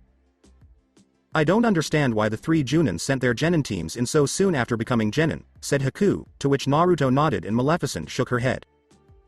It's none of our business, my dear girl. These Junin are competing against each other and using their genin to show who is the better sensei. If they kill their students during this test, it will be their own fault and their own stupidity. No one ever said there was a perfect sensei when it came to teaching. Maleficent said to Naruto, who was upset. Mother, I want to ask you a question, Naruto said as he picked at his food. Ask it, my son. Whatever it is, I won't be offended, Maleficent said as she took a bite of her food. I met this girl from one of the genin teams taking the Chunin exams. I felt like I knew her when I was younger, but I don't remember much about it. Could you use your power to find out why she seems so familiar to me? Naruto asked his mother, who stopped eating to look at him curiously. Haku nodded when he saw the blonde's reaction to the Hyuga girl. Very well, but be careful, my son, Maleficent said. Using my powers to dive into such memories could cause more trouble than it's worth. Naruto nodded in agreement, and they went back to eating. Office of the Hokage. So Mizuki is dead, Hiruzen said with a sigh. Yes. Snake venom from a bite on his wrist was the cause. We already thought the man was a traitor to Konoha and working for Orochimaru based on his past actions, so his death doesn't mean much to us, Koharu said, while Hiruzen nodded even though he didn't like how his former teammates went behind his back to fail the boy. He wanted the boy to pass the test and become a Konoha ninja. Oh, no. That's true, but you should have talked to me before trying to fail Naruto's exam. I wanted Naruto to pass so we could bring him under Konoha's control as one of my ninja, said the Sandaime Hokage, but his former teammates didn't seem to care. With all due respect, Hiruzen, we thought it was important to keep the Kyuubi Jinchuriki under more control with the laws of the village. If we killed the woman in charge of the Jinchuriki, we could use the fact that he was a child to make Tsunade his legal guardian and use her to take control of him again, said Homura, since Maleficent hadn't taken away the power that kept Koharu from talking. And that still made her very sad. She needed to get an IV. Used to give her body the food it needed. I had already thought of that possibility, but I also knew that if we went that way, Naruto would lash out and maybe let Kyuubi out just before we had a small chance of stopping him. The fighting would weaken Konoha a lot, and our enemies would use our moment of weakness to crush us under their feet, Hiruzen said as if it were the most obvious thing in the world. There are rules in place to make sure that doesn't happen. Jiraiya and you came up with them in secret after Kushina became the new Jinchuriki, Homura said, while Hiruzen scowled at him. And you should keep your mouth shut about that, Homura. Those protocols were put in place in case Kushina lost control of the Biju inside of her. Mito and Minato may have trusted Kushina to keep the fox at bay and be loyal to Konoha, but we did not. Those specific protocols will only be used when Maleficent is no longer a factor in possibly removing them. Her ability to remove seals no matter how complicated is not something we can risk. The Kyuubi Jinchuriki should have been properly watched, Hiruzen. You let this whole thing happen and get out of hand by putting our village's future weapon in a place where it was too easy to see, Homura said, making Hiruzen frown. And your alternative with Danzo is better by turning Naruto into an emotionless weapon with no sense of himself? It would have failed outright. Jinchuriki need their emotions to not only keep the Biju they hold at bay, but also reach their full potential, said Hiruzen, making Homura and Koharu frown even more. We could handle the first part with a few well-placed seals on his mind, and you know it, Hiruzen. But we don't think a Jinchuriki should be allowed to reach their full potential. That might make them think they are better than us normal people, and we can't have that. Jinchuriki are abominations of nature that we humans made for war, and they should be controlled as such to make sure they don't destroy our power base, Homura. Hiruzen said. Hashirama and Tobirama would say something different, but Homura laughed at the mention of their teachers when they were genin. I don't care what you think of the two dead men from the Senju clan. Hashirama was sleeping with the woman who would become Konoha's first weapon, and Tobirama was too sentimental to stop his brother from getting too attached to her, Homura shot back as Hiruzen's frown deepened. Need I remind you, it's because of those three that Konoha exists. It's because of those three that we had Kyuubi for as long as we did. Or would you rather those three didn't live as long as they did and Madara used Kyuubi to crush Konoha because he wasn't named Hokage all those years ago? Asked Hiruzen, while Homura and Koharu just narrowed their eyes at him. Hiruzen, all the names you mentioned are dead. Hashirama, Tobarama, Mito, and Madara are all dead. We are the present. We set policy now. You shouldn't be thinking about what a bunch of dead legends of their time would do if they were still alive. Bring the Kyuubi Jinchuriki to heal, or Konoha might replace you with a Hokage who agrees with the rest of the governing body on how Jinchuriki should be. I told you those two idiots think more like Danzo, Jiraiya said as Hiruzen sighed and looked out the window. I know they do, but their position on the Shinobi Council gives them too much power, and I can't get rid of them. They know too many secrets, and if Homura and Koharu leaked them out of spite if I took away their power. Hiruzen said, as Jiraiya grimaced. Well. Koharu doesn't look like she will be able to talk anytime soon. Homura could be removed if you gave the order. Still, I wouldn't put it past them to have certain measures in place should they ever be removed from their positions of power. Not to mention that Danzo would probably help them as another way to spite you too and to make a play for the Hokage seat once you were kicked out, remarked Jiraiya while Hiruzen nodded in agreement. I know. When the Chunin exams are over, I want Tsunade to take over as Hokage. I've already talked to her about it, said Hiruzen, and Jiraiya's face turned serious. Jiraiya asked Hiruzen, who nodded, are you still thinking about that stupid curse that Maleficent put on you, the one where she basically makes you die on the day of the Chunin exam finals? Yes. I don't believe in curses, Jiraiya. I believe in the power of chakra, the 9 Biju, the will of fire, ninjutsu, genjutsu, taijutsu, fuinjutsu, and the sage of 6 paths. But I do not believe in prophesized curses foretelling one's death. All the same, I am making sure Konoha has a future by appointing Tsunade as my successor in the event such a thing does occur, said Hiruzen with Jiraiya nodding though he still frowned over the idea. Sensei, Tsunade has been drifting away from the plan. If she became Hokage and the boy's new guardian at the same time, I think Tsunade might leave the position and take Naruto out of Konoha, Jiraiya said, and Hiruzen frowned.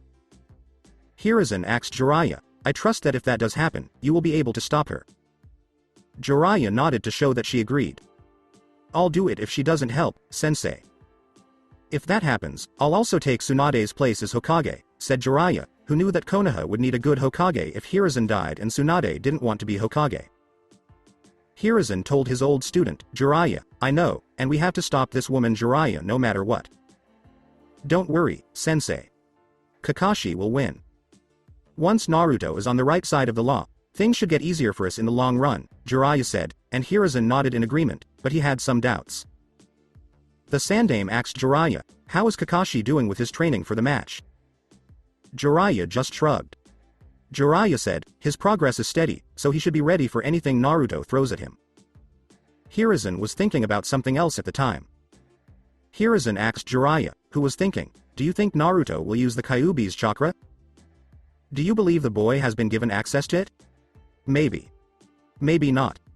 It's hard to say. I didn't feel anything like that from Naruto, and I doubt even Maleficent will mess with the seal holding the Kyuubi.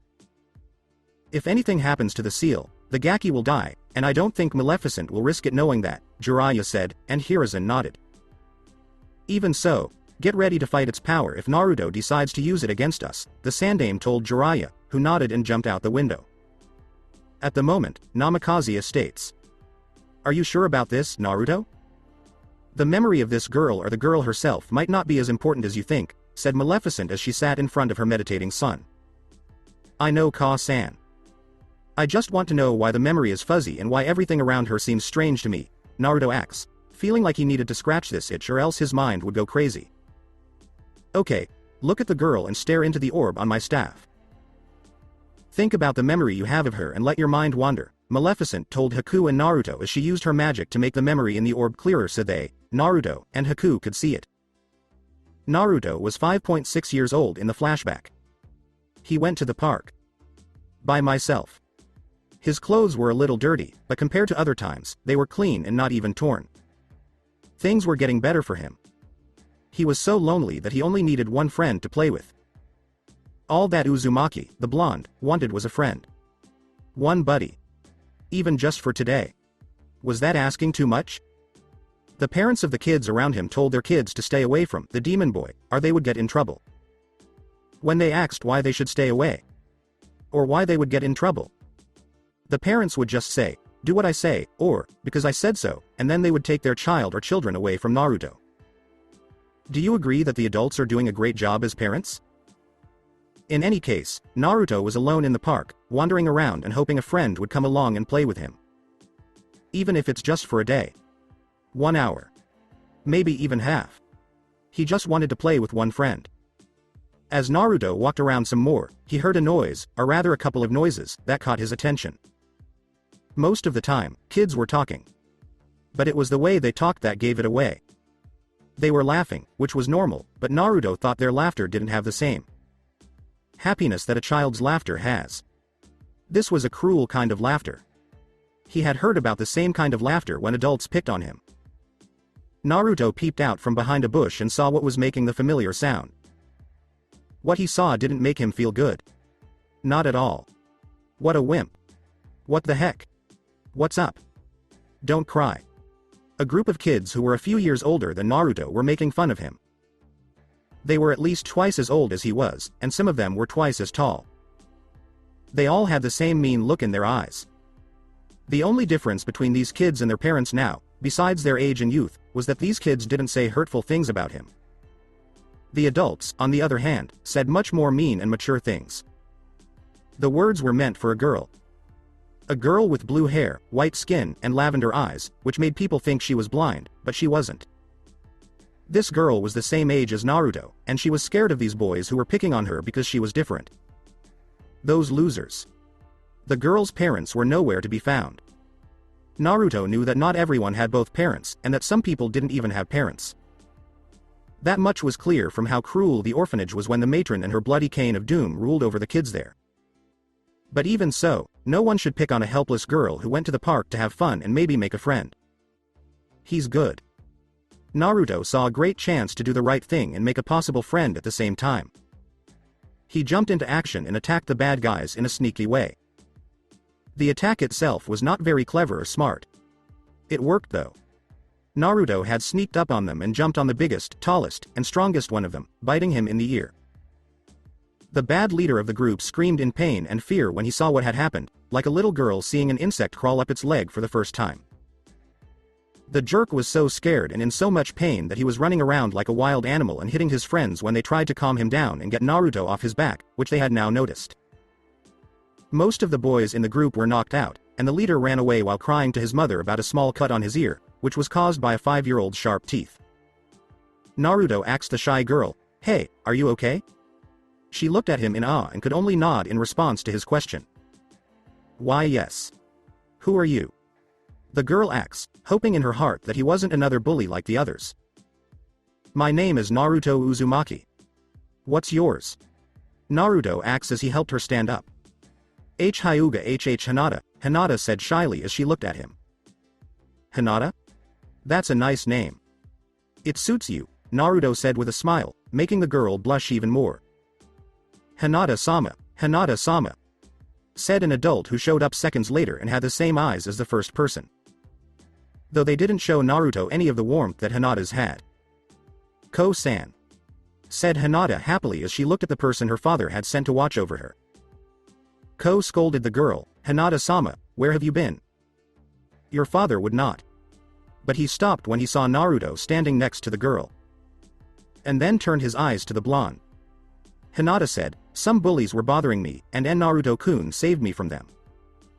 She didn't realize that Ko's sudden glare was directed at her new friend and not at herself. "It doesn't matter, Hinata-sama. You can't talk to this boy anymore," Ko told her before grabbing the girl and pulling her away, even though Hinata tried to stop him. "Hey, don't bother Hinata-chan," Naruto yelled as he jumped into the air and got ready to bite the adult like he did those kids. The Hyuga wasn't someone who was easy to surprise, which was bad for his plan to attack. He had the Byakugan, for one thing. 2, he was a trained branch family ninja, so he could feel the attack coming even when he wasn't looking. 3rd, Naruto had pretty much said what he was going to do before he did it. And paid for it by getting hit in the ribs with a gentle fist so hard that it threw him into a tree. Hinata cried out, "Naruto-kun," before she was again taken away from the boy who had saved her. "Enough, Hinata-sama. When we get back home, we're going to talk to your father. For your sake, I hope Hiyashi-sama is in a fairly good mood, but I wouldn't get my hopes up, Ko said as he dragged the girl away from her protests. Naruto whispered as he held his ribs, where the Hyuga had hit him, jerk. I'll prank him and others like him extra hard soon, if I can walk. It couldn't get any worse, at least. Where are you, demon? You hurt my son, so I'm going to give you a piece of my mind. Yelled an angry woman holding a blunt weapon. Naruto whispered, why am I not surprised? Because he knew he had to leave quietly before the woman found him. The next day at the Hokage's office. Naruto groaned when he woke up and saw that he was tied to a chair, with 2 Anbu on either side of him, and the Hokage did not look happy. Hyuga Hiyashi stood to the boy's right, just past one of the Anbu, with a face that couldn't be read. Naruto, do you know why you're here? Naruto shook his head, and Hiruzen asked in a calm voice. No. I didn't even play a joke on anyone recently, Naruto said, while Hiruzen looked at Hiyashi for a second and then back at the boy. Yesterday, I heard that you were mean to a few boys in the park. As if that wasn't bad enough, you were also bothering the Hyuga heiress, the Sandaime said, while Naruto looked shocked. What? Who said that to you? It's not true. I helped Hinata-chan and kept those jerks away from her. Naruto protested as he tried to get out of his chains. You were reported by the parents of the boys you beat up. Not only that, but the head of the Hyuga clan is here and wants you to be punished for hurting his daughter, the Sandaime said as Naruto, to his surprise, looked at him and then at Hiyashi. What about those jerks who teased Hinata-chan? If I'm going to be treated unfairly, they should be treated the same way. And what about the person who took her? What did he go by? Ki? Ku? Ko? Yeah. Ko. He should be punished because he didn't look out for Hinata-chan the way I did. Naruto said as the Hokage looked at Hiyashi, who looked like he had been forced to eat rotten lemons and the seeds had grown in his stomach.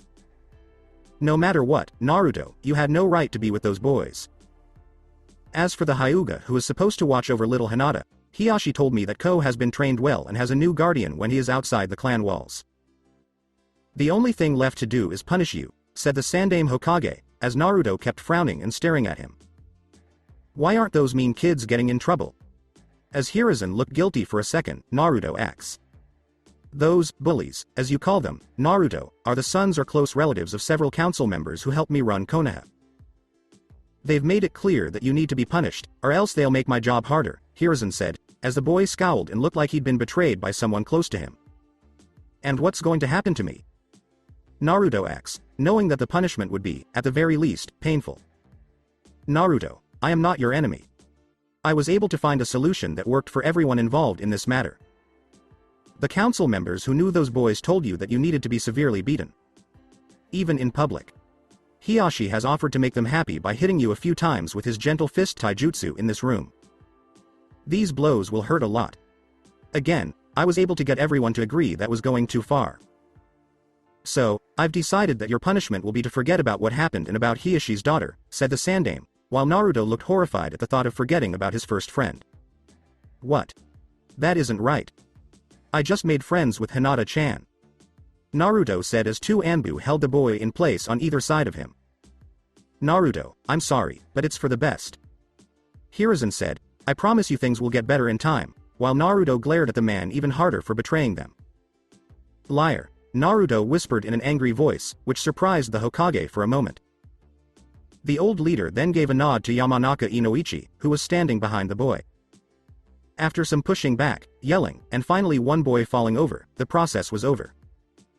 It's mostly done, said Inoichi, who was calm but tired, while Hiyashi frowned. What do you mean by, for the most part, Inoichi? Hiyashi asked as Inoichi shook his head and sighed.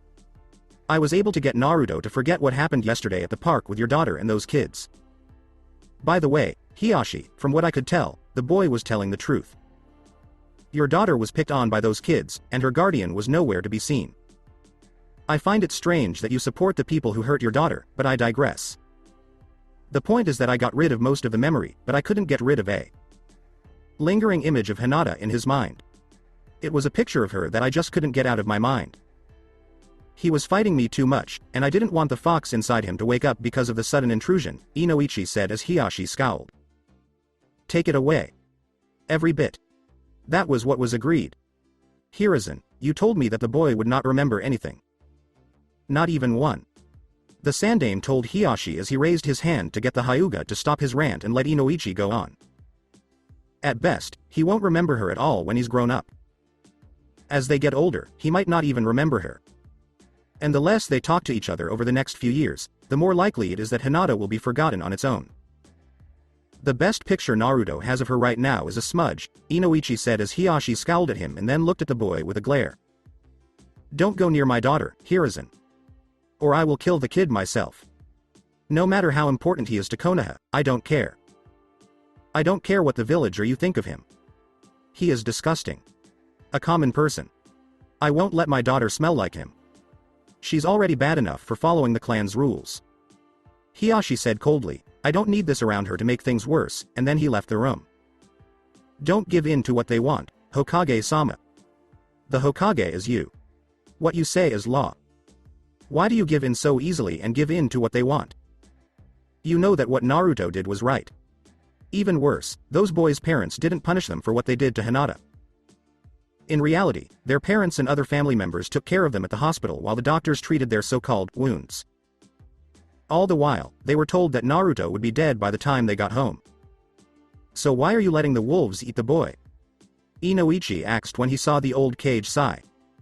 Because the Hokage is only in charge of a village as long as the people in the village agree with his decisions. If I don't do something to make them happy, I pretty much lose control of the councils when it comes to getting support for important decisions. If I lose them this way, the people will follow and demand that someone else take my place. Someone who will try to do what the people of Konoha want. Someone who will hear their complaints and fix the mistakes I made with Naruto. Similar to Danzo. Inoichi shook his head as the Sandaime said, for the good of Konoha as a whole, I must sacrifice Naruto to calm the crowds here in the village and make sure other powerful people don't get the support they need to take my place and change the village to their own liking. With all due respect, Hokage-sama, you are treating this whole situation like a common cold that can be cured with a few well-placed treatments. When you should see this as a full-blown epidemic and take much stronger steps to stop it before it gets too big for you to handle. The fact that you don't makes me doubt your ability to keep running Konoha the way you have been doing since you became Hokage again, Inoichi said as he left the room. And leaving Hiruzen alone to think while he stared at Naruto while he was asleep. Flashback is over. That old fool. I was right. I knew that one picture of that girl was important because of what I saw. Naruto yelled in anger as his pupils shrunk and his eyes turned red. We agree. Maleficent said, what a stupid thing for the Hokage to do, while Haku was furious at what the Hokage had done. He didn't have the right to make Naruto-sama forget about his first friend. Such a thing is not what a Kage of any village should do, Haku said, and Naruto nodded. But now I understand. The fact that they all attacked me 2 days later makes sense. At the time, I didn't understand why they were beating me up, and the Hokage wouldn't tell me. He said they were punished, but I knew deep down that the old man was lying, Naruto said as crimson charka began to leak out of his body because he was so angry about how unfair everything was. Take it easy, Naruto-sama. Haku said, you're leaking the Kyuubi's chakra, as Naruto closed his eyes and tried to calm down. I get it. Thanks, Haku-chan, Naruto said, and Haku smiled and blushed a little bit at his words. We'll take care of the Sandaime Hokage's stupidity when the time comes, my son. For now, let's see who makes it through the different stages of the Chunin exams, said Maleficent. Naruto took a few deep breaths to calm down his anger before nodding. He knew that the time to get revenge for wrongs done to him in the past would come soon. Deep inside his body, the Kyuubi stirred, and even though it was sealed inside the boy, the Biju just grinned and let out a small chuckle. Since the Yondaime's seal was put on the boy years ago, it had been strained. The Biju had been sleeping and staying quiet, only waking up when the seal pulled hard on his chakra to help his body heal. This was something the fox knew happened more often than it should have, with the village beating up on the boy and then training to get stronger. This made the Biju angry and stir more often than anyone, even Naruto, knew. Almost cruel and crude, but it worked anyway. Still, Kyuubi was enjoying his time in the boy, and looking through his memories was very interesting. At first, he was angry at how Konoha treated the boy just to get to their enemy, whom they thought was responsible for attacking them because they thought he was a mindless beast. Ha! Stupid humans. As if that would happen. At worst, the boy would die, and the fox would die with him, but it would be a painless death for the fox, But then Maleficent came along, and everything changed. Who knew the boy would be so lucky at changing the course of his life? The power to change things that seemed to be set in stone. What an interesting boat. One who should be protected and who should be helped when they need it. Not only that, but his surrogate mother was very powerful, and even though the Bijou wouldn't admit it, she scared him. No one had been so in control of nature since before his father made him and his siblings. Even their father, the Sage of Six Paths, was a beginner compared to this woman, and she had only gotten stronger since the boy freed her. Plus more interest, if the fact that she kept feeding off of it was any indication. In fact, the woman hadn't stopped feeding off of the Bijou's chakra, and as she did so, she was getting stronger every second. Kyuubi was a little jealous that Naruto had found a good mother. She was strong, smart, and would rip you apart if you looked at her wrong. Why couldn't the sage have found a woman like that? So, almost every member of the Uchiha clan was descended from the eldest son, who had given birth to greedy, thieving jerks generation after generation. You will visit me soon, Kit. Not today or tomorrow, but soon. There was a time when I might have wanted to kill you just for fun, and maybe even take over your body if I played my cards right. But now? Now I can neither try nor risk it. You have grown strong without using my power, but given the situation you are in, I might have to. Konoha Ninja Academy late that day. When Naruto, Maleficent, and Haku walked slowly to the academy, many people looked at them. Several ninja stopped them at the door and told them they couldn't come in because the exams were about to start. Maleficent told them that if they kept getting in their way, she would turn them into small animals that Anko, when she was a snake, would eat whole. It made its point clear. As they walked up the academy steps, just like they did when Naruto went to take his genin exam, they saw a group of genin from different teams trying to get into a room. Two ninja using a genjutsu stopped them. In fact, the whole area around them was a genjutsu that made the genin think they were on the third floor, where the exams were being held. In reality, they were on the second floor of the academy and didn't know they were trying to get into the wrong room. The Uchiha and his team, who were just ahead of Maleficent's group, said, "Hey, get rid of the genjutsu. This is the second floor. Idiot." He just gave up the chance to have fewer people in this exam for a small boost to his ego and to show off, Naruto whispered to his mother and Haku. They both nodded in agreement. When Sasuke heard the whisper, he asked, "What was that? Who said that?" He turned around and saw Naruto. "What?" "It's true. Because you wanted to boost your ego, you now have more genin teams to deal with in the first part of the Chunin exams. By telling them they're on the second floor, you give them all a second chance and make things harder for everyone else who did see through it," Naruto replied calmly as Sasuke glared at him. Sakura followed, and Sai kept his usual fake smile. Sasuke was trying to show that he was better than Naruto and everyone else around him. He told Naruto, "No one asked you, you freak. Go back to Wave with your deformed mother and don't come back."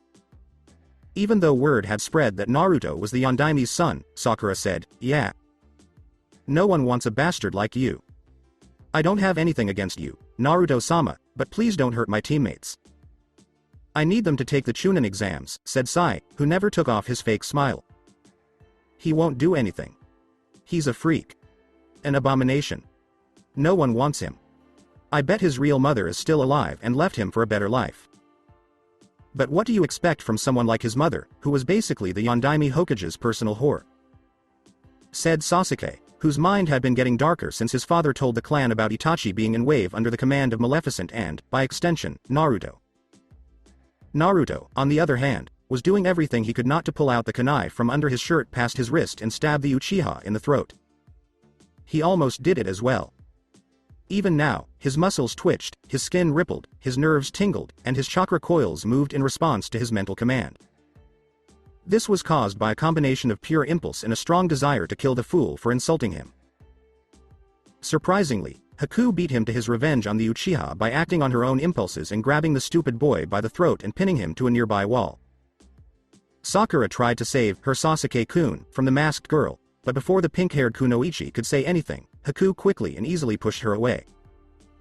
Sai had also moved to free Sasuke because Danzo had told him to make sure the boy was safe long enough for the old Warhawk to use him as a bargaining chip against Itachi. Maleficent used a pulse of her power from the orb of the staff to send the pale-faced, fake-smiling Root Nin flying backwards. This left the Uchiha alone and at the mercy of the person who had his throat in a vice-like grip. You were wrong, Uchiha-san. Naruto-sama could hurt you. There are so many ways that he could crush your body and destroy your spirit. But I will not let him soil his hands with the blood of filth like your own. I will not allow him to waste his energy on dealing with a pathetic piece of human garbage like yourself, whispered Haku while increasing her grip on the Uchiha's throat and making the boy's vision go red and finally black from the lack of oxygen. Enough, Haku. You can let the fool go now, Naruto told Haku as he slowly let go of the Uchiha and watched the fool gasp for air as his vision slowly came back. I'm sorry, Naruto-sama, but someone like him has no right to insult you, Haku said, bowing to him while ignoring the two looks Sakura, who had a cut on her face, and Sasuke, who was struggling to breathe, were giving her. It's okay, Haku-chan. We've spent enough time with this fool, his team, and the other people here watching this show, Naruto said before he, Maleficent, and Haku walked past everyone while one of the teams continued to look at him with interest. That must be him. Long ago, the Yondaime lost his son. Hiyashi-sama has told everyone in the clan and Hinata-sama to stay away from the boy. How come? How did that woman use so much power to easily push away the Uchiha's teammate? Hyuga Neji thought this as he remembered a day many years ago when Hinata was sent to her room with tears running down her face and couldn't leave for the rest of the day. Tenten said, "Don't even think about it, Lee," as she saw Lee staring at Naruto with an intent to fight him. "I just want to see if the Yondaime's son is a natural prodigy or if he is like me," Lee said as he crept after the three of them. "You should go get Guy-sensei. I'll go after Lee to keep an eye on him so he doesn't do anything stupid," said Tenten. Neji frowned before he did as Tenten said, knowing that their sensei was in the same building, but in a different room where all the senseis for the genin teams were to meet.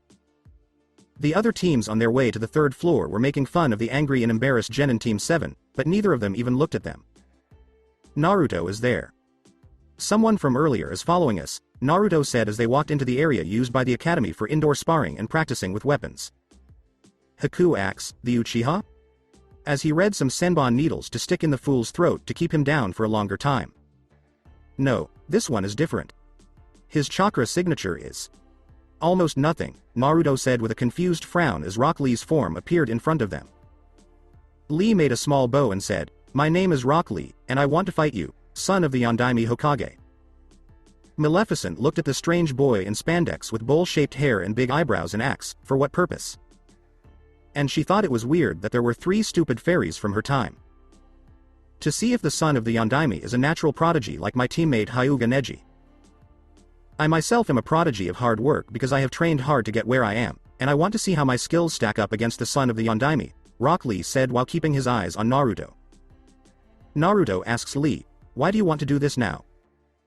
You're in the Chunin exams, and I don't think your team will be happy if you make them late or if they can't compete because they're one person short," and Lee nods. "I know I'm cutting it close, and I'm sure my team will be mad at me, but as soon as I saw and heard about you, I felt an overwhelming, compelling need to test myself against someone as important as you," Lee said, and Naruto nodded to show that he understood. "I'm honored that you want to spar with me, Lee-san, but now is not the time. The Chunin exams and your team are waiting for you. Do those first before sparring with me. I won't be leaving Konoha for a while, so there's no rush." Rock Lee thought about what Naruto said before nodding and giving the blonde a polite bow. "Okay, I see your point. I was too quick to want to fight you. I'll go find my teammates and my sensei and apologize to them for acting so hastily. I hope we can fight again sometime, Naruto-sama," Lee said as Naruto waved him away. "Just call me Naruto. You seem like a good guy," Naruto said. He then looked behind Lee and saw a girl with a bun looking at them. It was clear that she was hoping they would fight, but she was glad they didn't. Still, that didn't mean that her teammate could get off so easily. "Lee, you dumb baka. How many times have we told you not to act so quickly?" demanded Tenten as she violently shook the boy and looked mad at her teammate. Almost funny, if it hadn't been so sad. Naruto asked Maleficent, "Were girls like that back in the time you came from, mother?" Maleficent looked a little amused. "No, not really. There were a few women who acted more like men and didn't have any real femininity, but they weren't like this. This one seems to have a good balance between being feminine and strong, like Anko," Maleficent replied calmly, and Naruto nodded, even though he didn't think the world could handle another kunoichi with Anko's temper. Even Tsunade's famous temper didn't have much room in the world, let alone Anko's temper when he was angry about sensitive topics. Adding this bun-haired girl's feelings to the mix would probably cause space and time to break apart. When you're done strangling your teammate to death, I think the two of you and your third teammate have an exam to get to Kunoichi-san. You wouldn't want to be late, right? Naruto said to Tenten, who was looking at him and blushing because of what she was doing in front of him. Sorry about that. My teammate is a bit of an oddball when it comes to meeting new people, Tenten said with a sheepish look while still holding Lee with one hand. It's okay.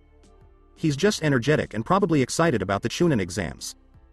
Good luck, and I hope you do well, Naruto said as he and Haku and his mother walked away.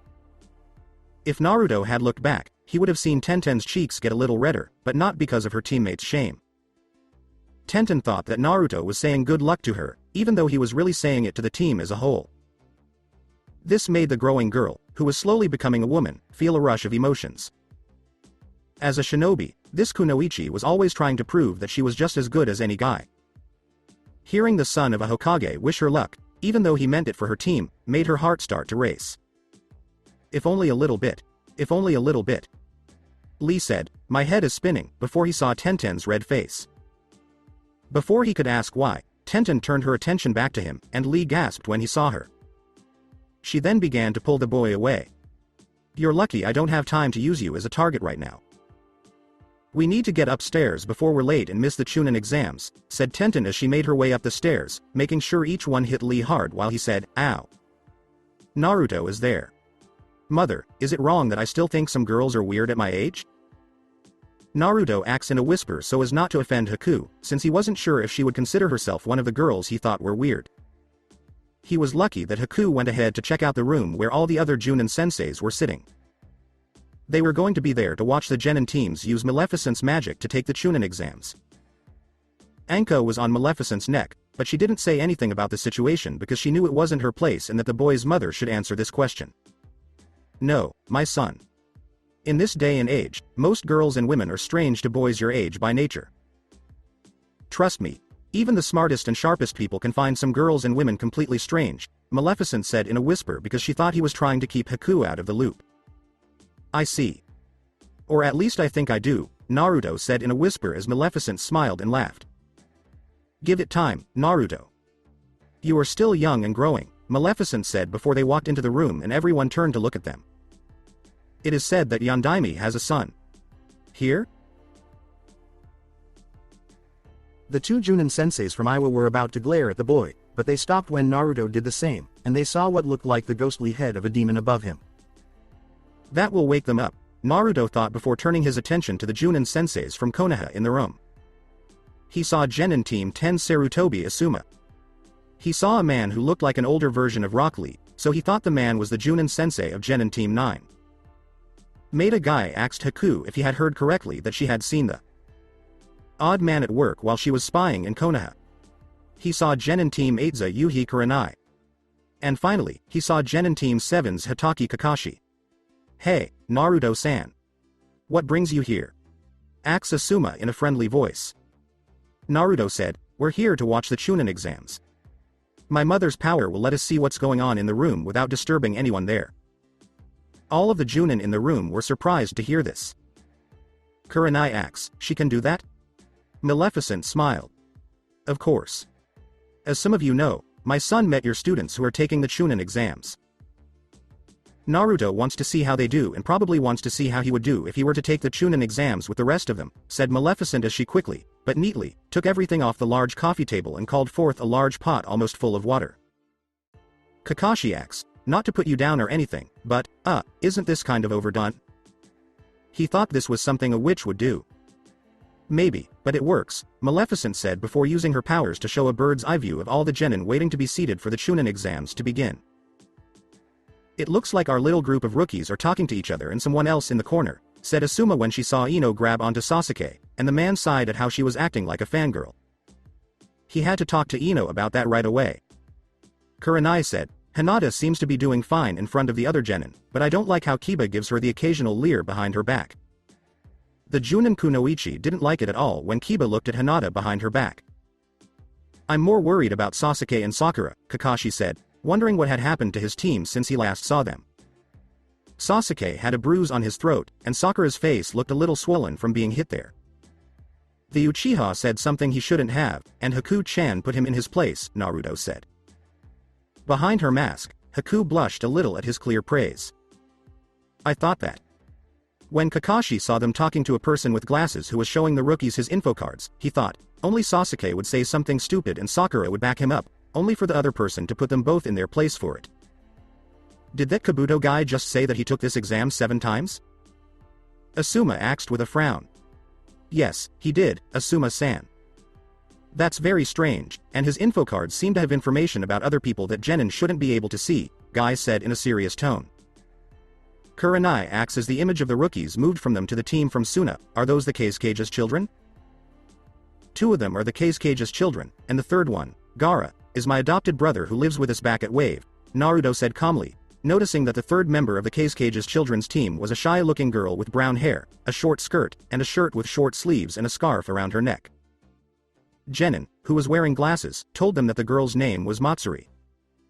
Asuma said, so the rumors are true, since he had heard that the youngest Kage had left Suna for Nami and hasn't been back since. Someone said that the boy had died. He was killed when he attacked Nami, either by Naruto or by Maleficent herself. If what Naruto just said is true, it sounds like that wasn't the case. The Kage thought he could send Gaara to Nami to bury my home in sand and crush the people who lived there. Such arrogance has a price, Naruto said coldly as he saw the Junin wince. That was true, and it seemed to the other Junin around him that the Kage paid a high price for his actions. If the rumors about one of the red-haired boys being a Jinchuriki were true, it would be interesting to know. Did you see those sound nin move? They're not bad, said one Iwa Junin as he watched them move against the Genin with the info cards who was wearing glasses and forced the boy to his knees. Those bracers on the boy's bandaged arm make sound vibrations. You don't have to touch your target to hurt them. You just have to get close enough, and the sound will do the rest, said Kakashi as the other Junin senseis in the room nodded. It makes you wonder what the other Genin on that team can do, said a Junin from AIM whose face was covered with scars. He was looking at the group with interest. Indeed, sound had drawn first blood. It makes you wonder how Konoha's Genin will react to this, Naruto said with a smirk on his face as he watched the scarred Junin in the big black trench coat get everyone's attention by telling them to shut up and sit down. It was about time for the Chunin exams to start. So that's it for today. I hope you guys enjoyed it. Don't forget to like, share and subscribe to the channel for more awesome stories like this. Thank you. See you all in my next video.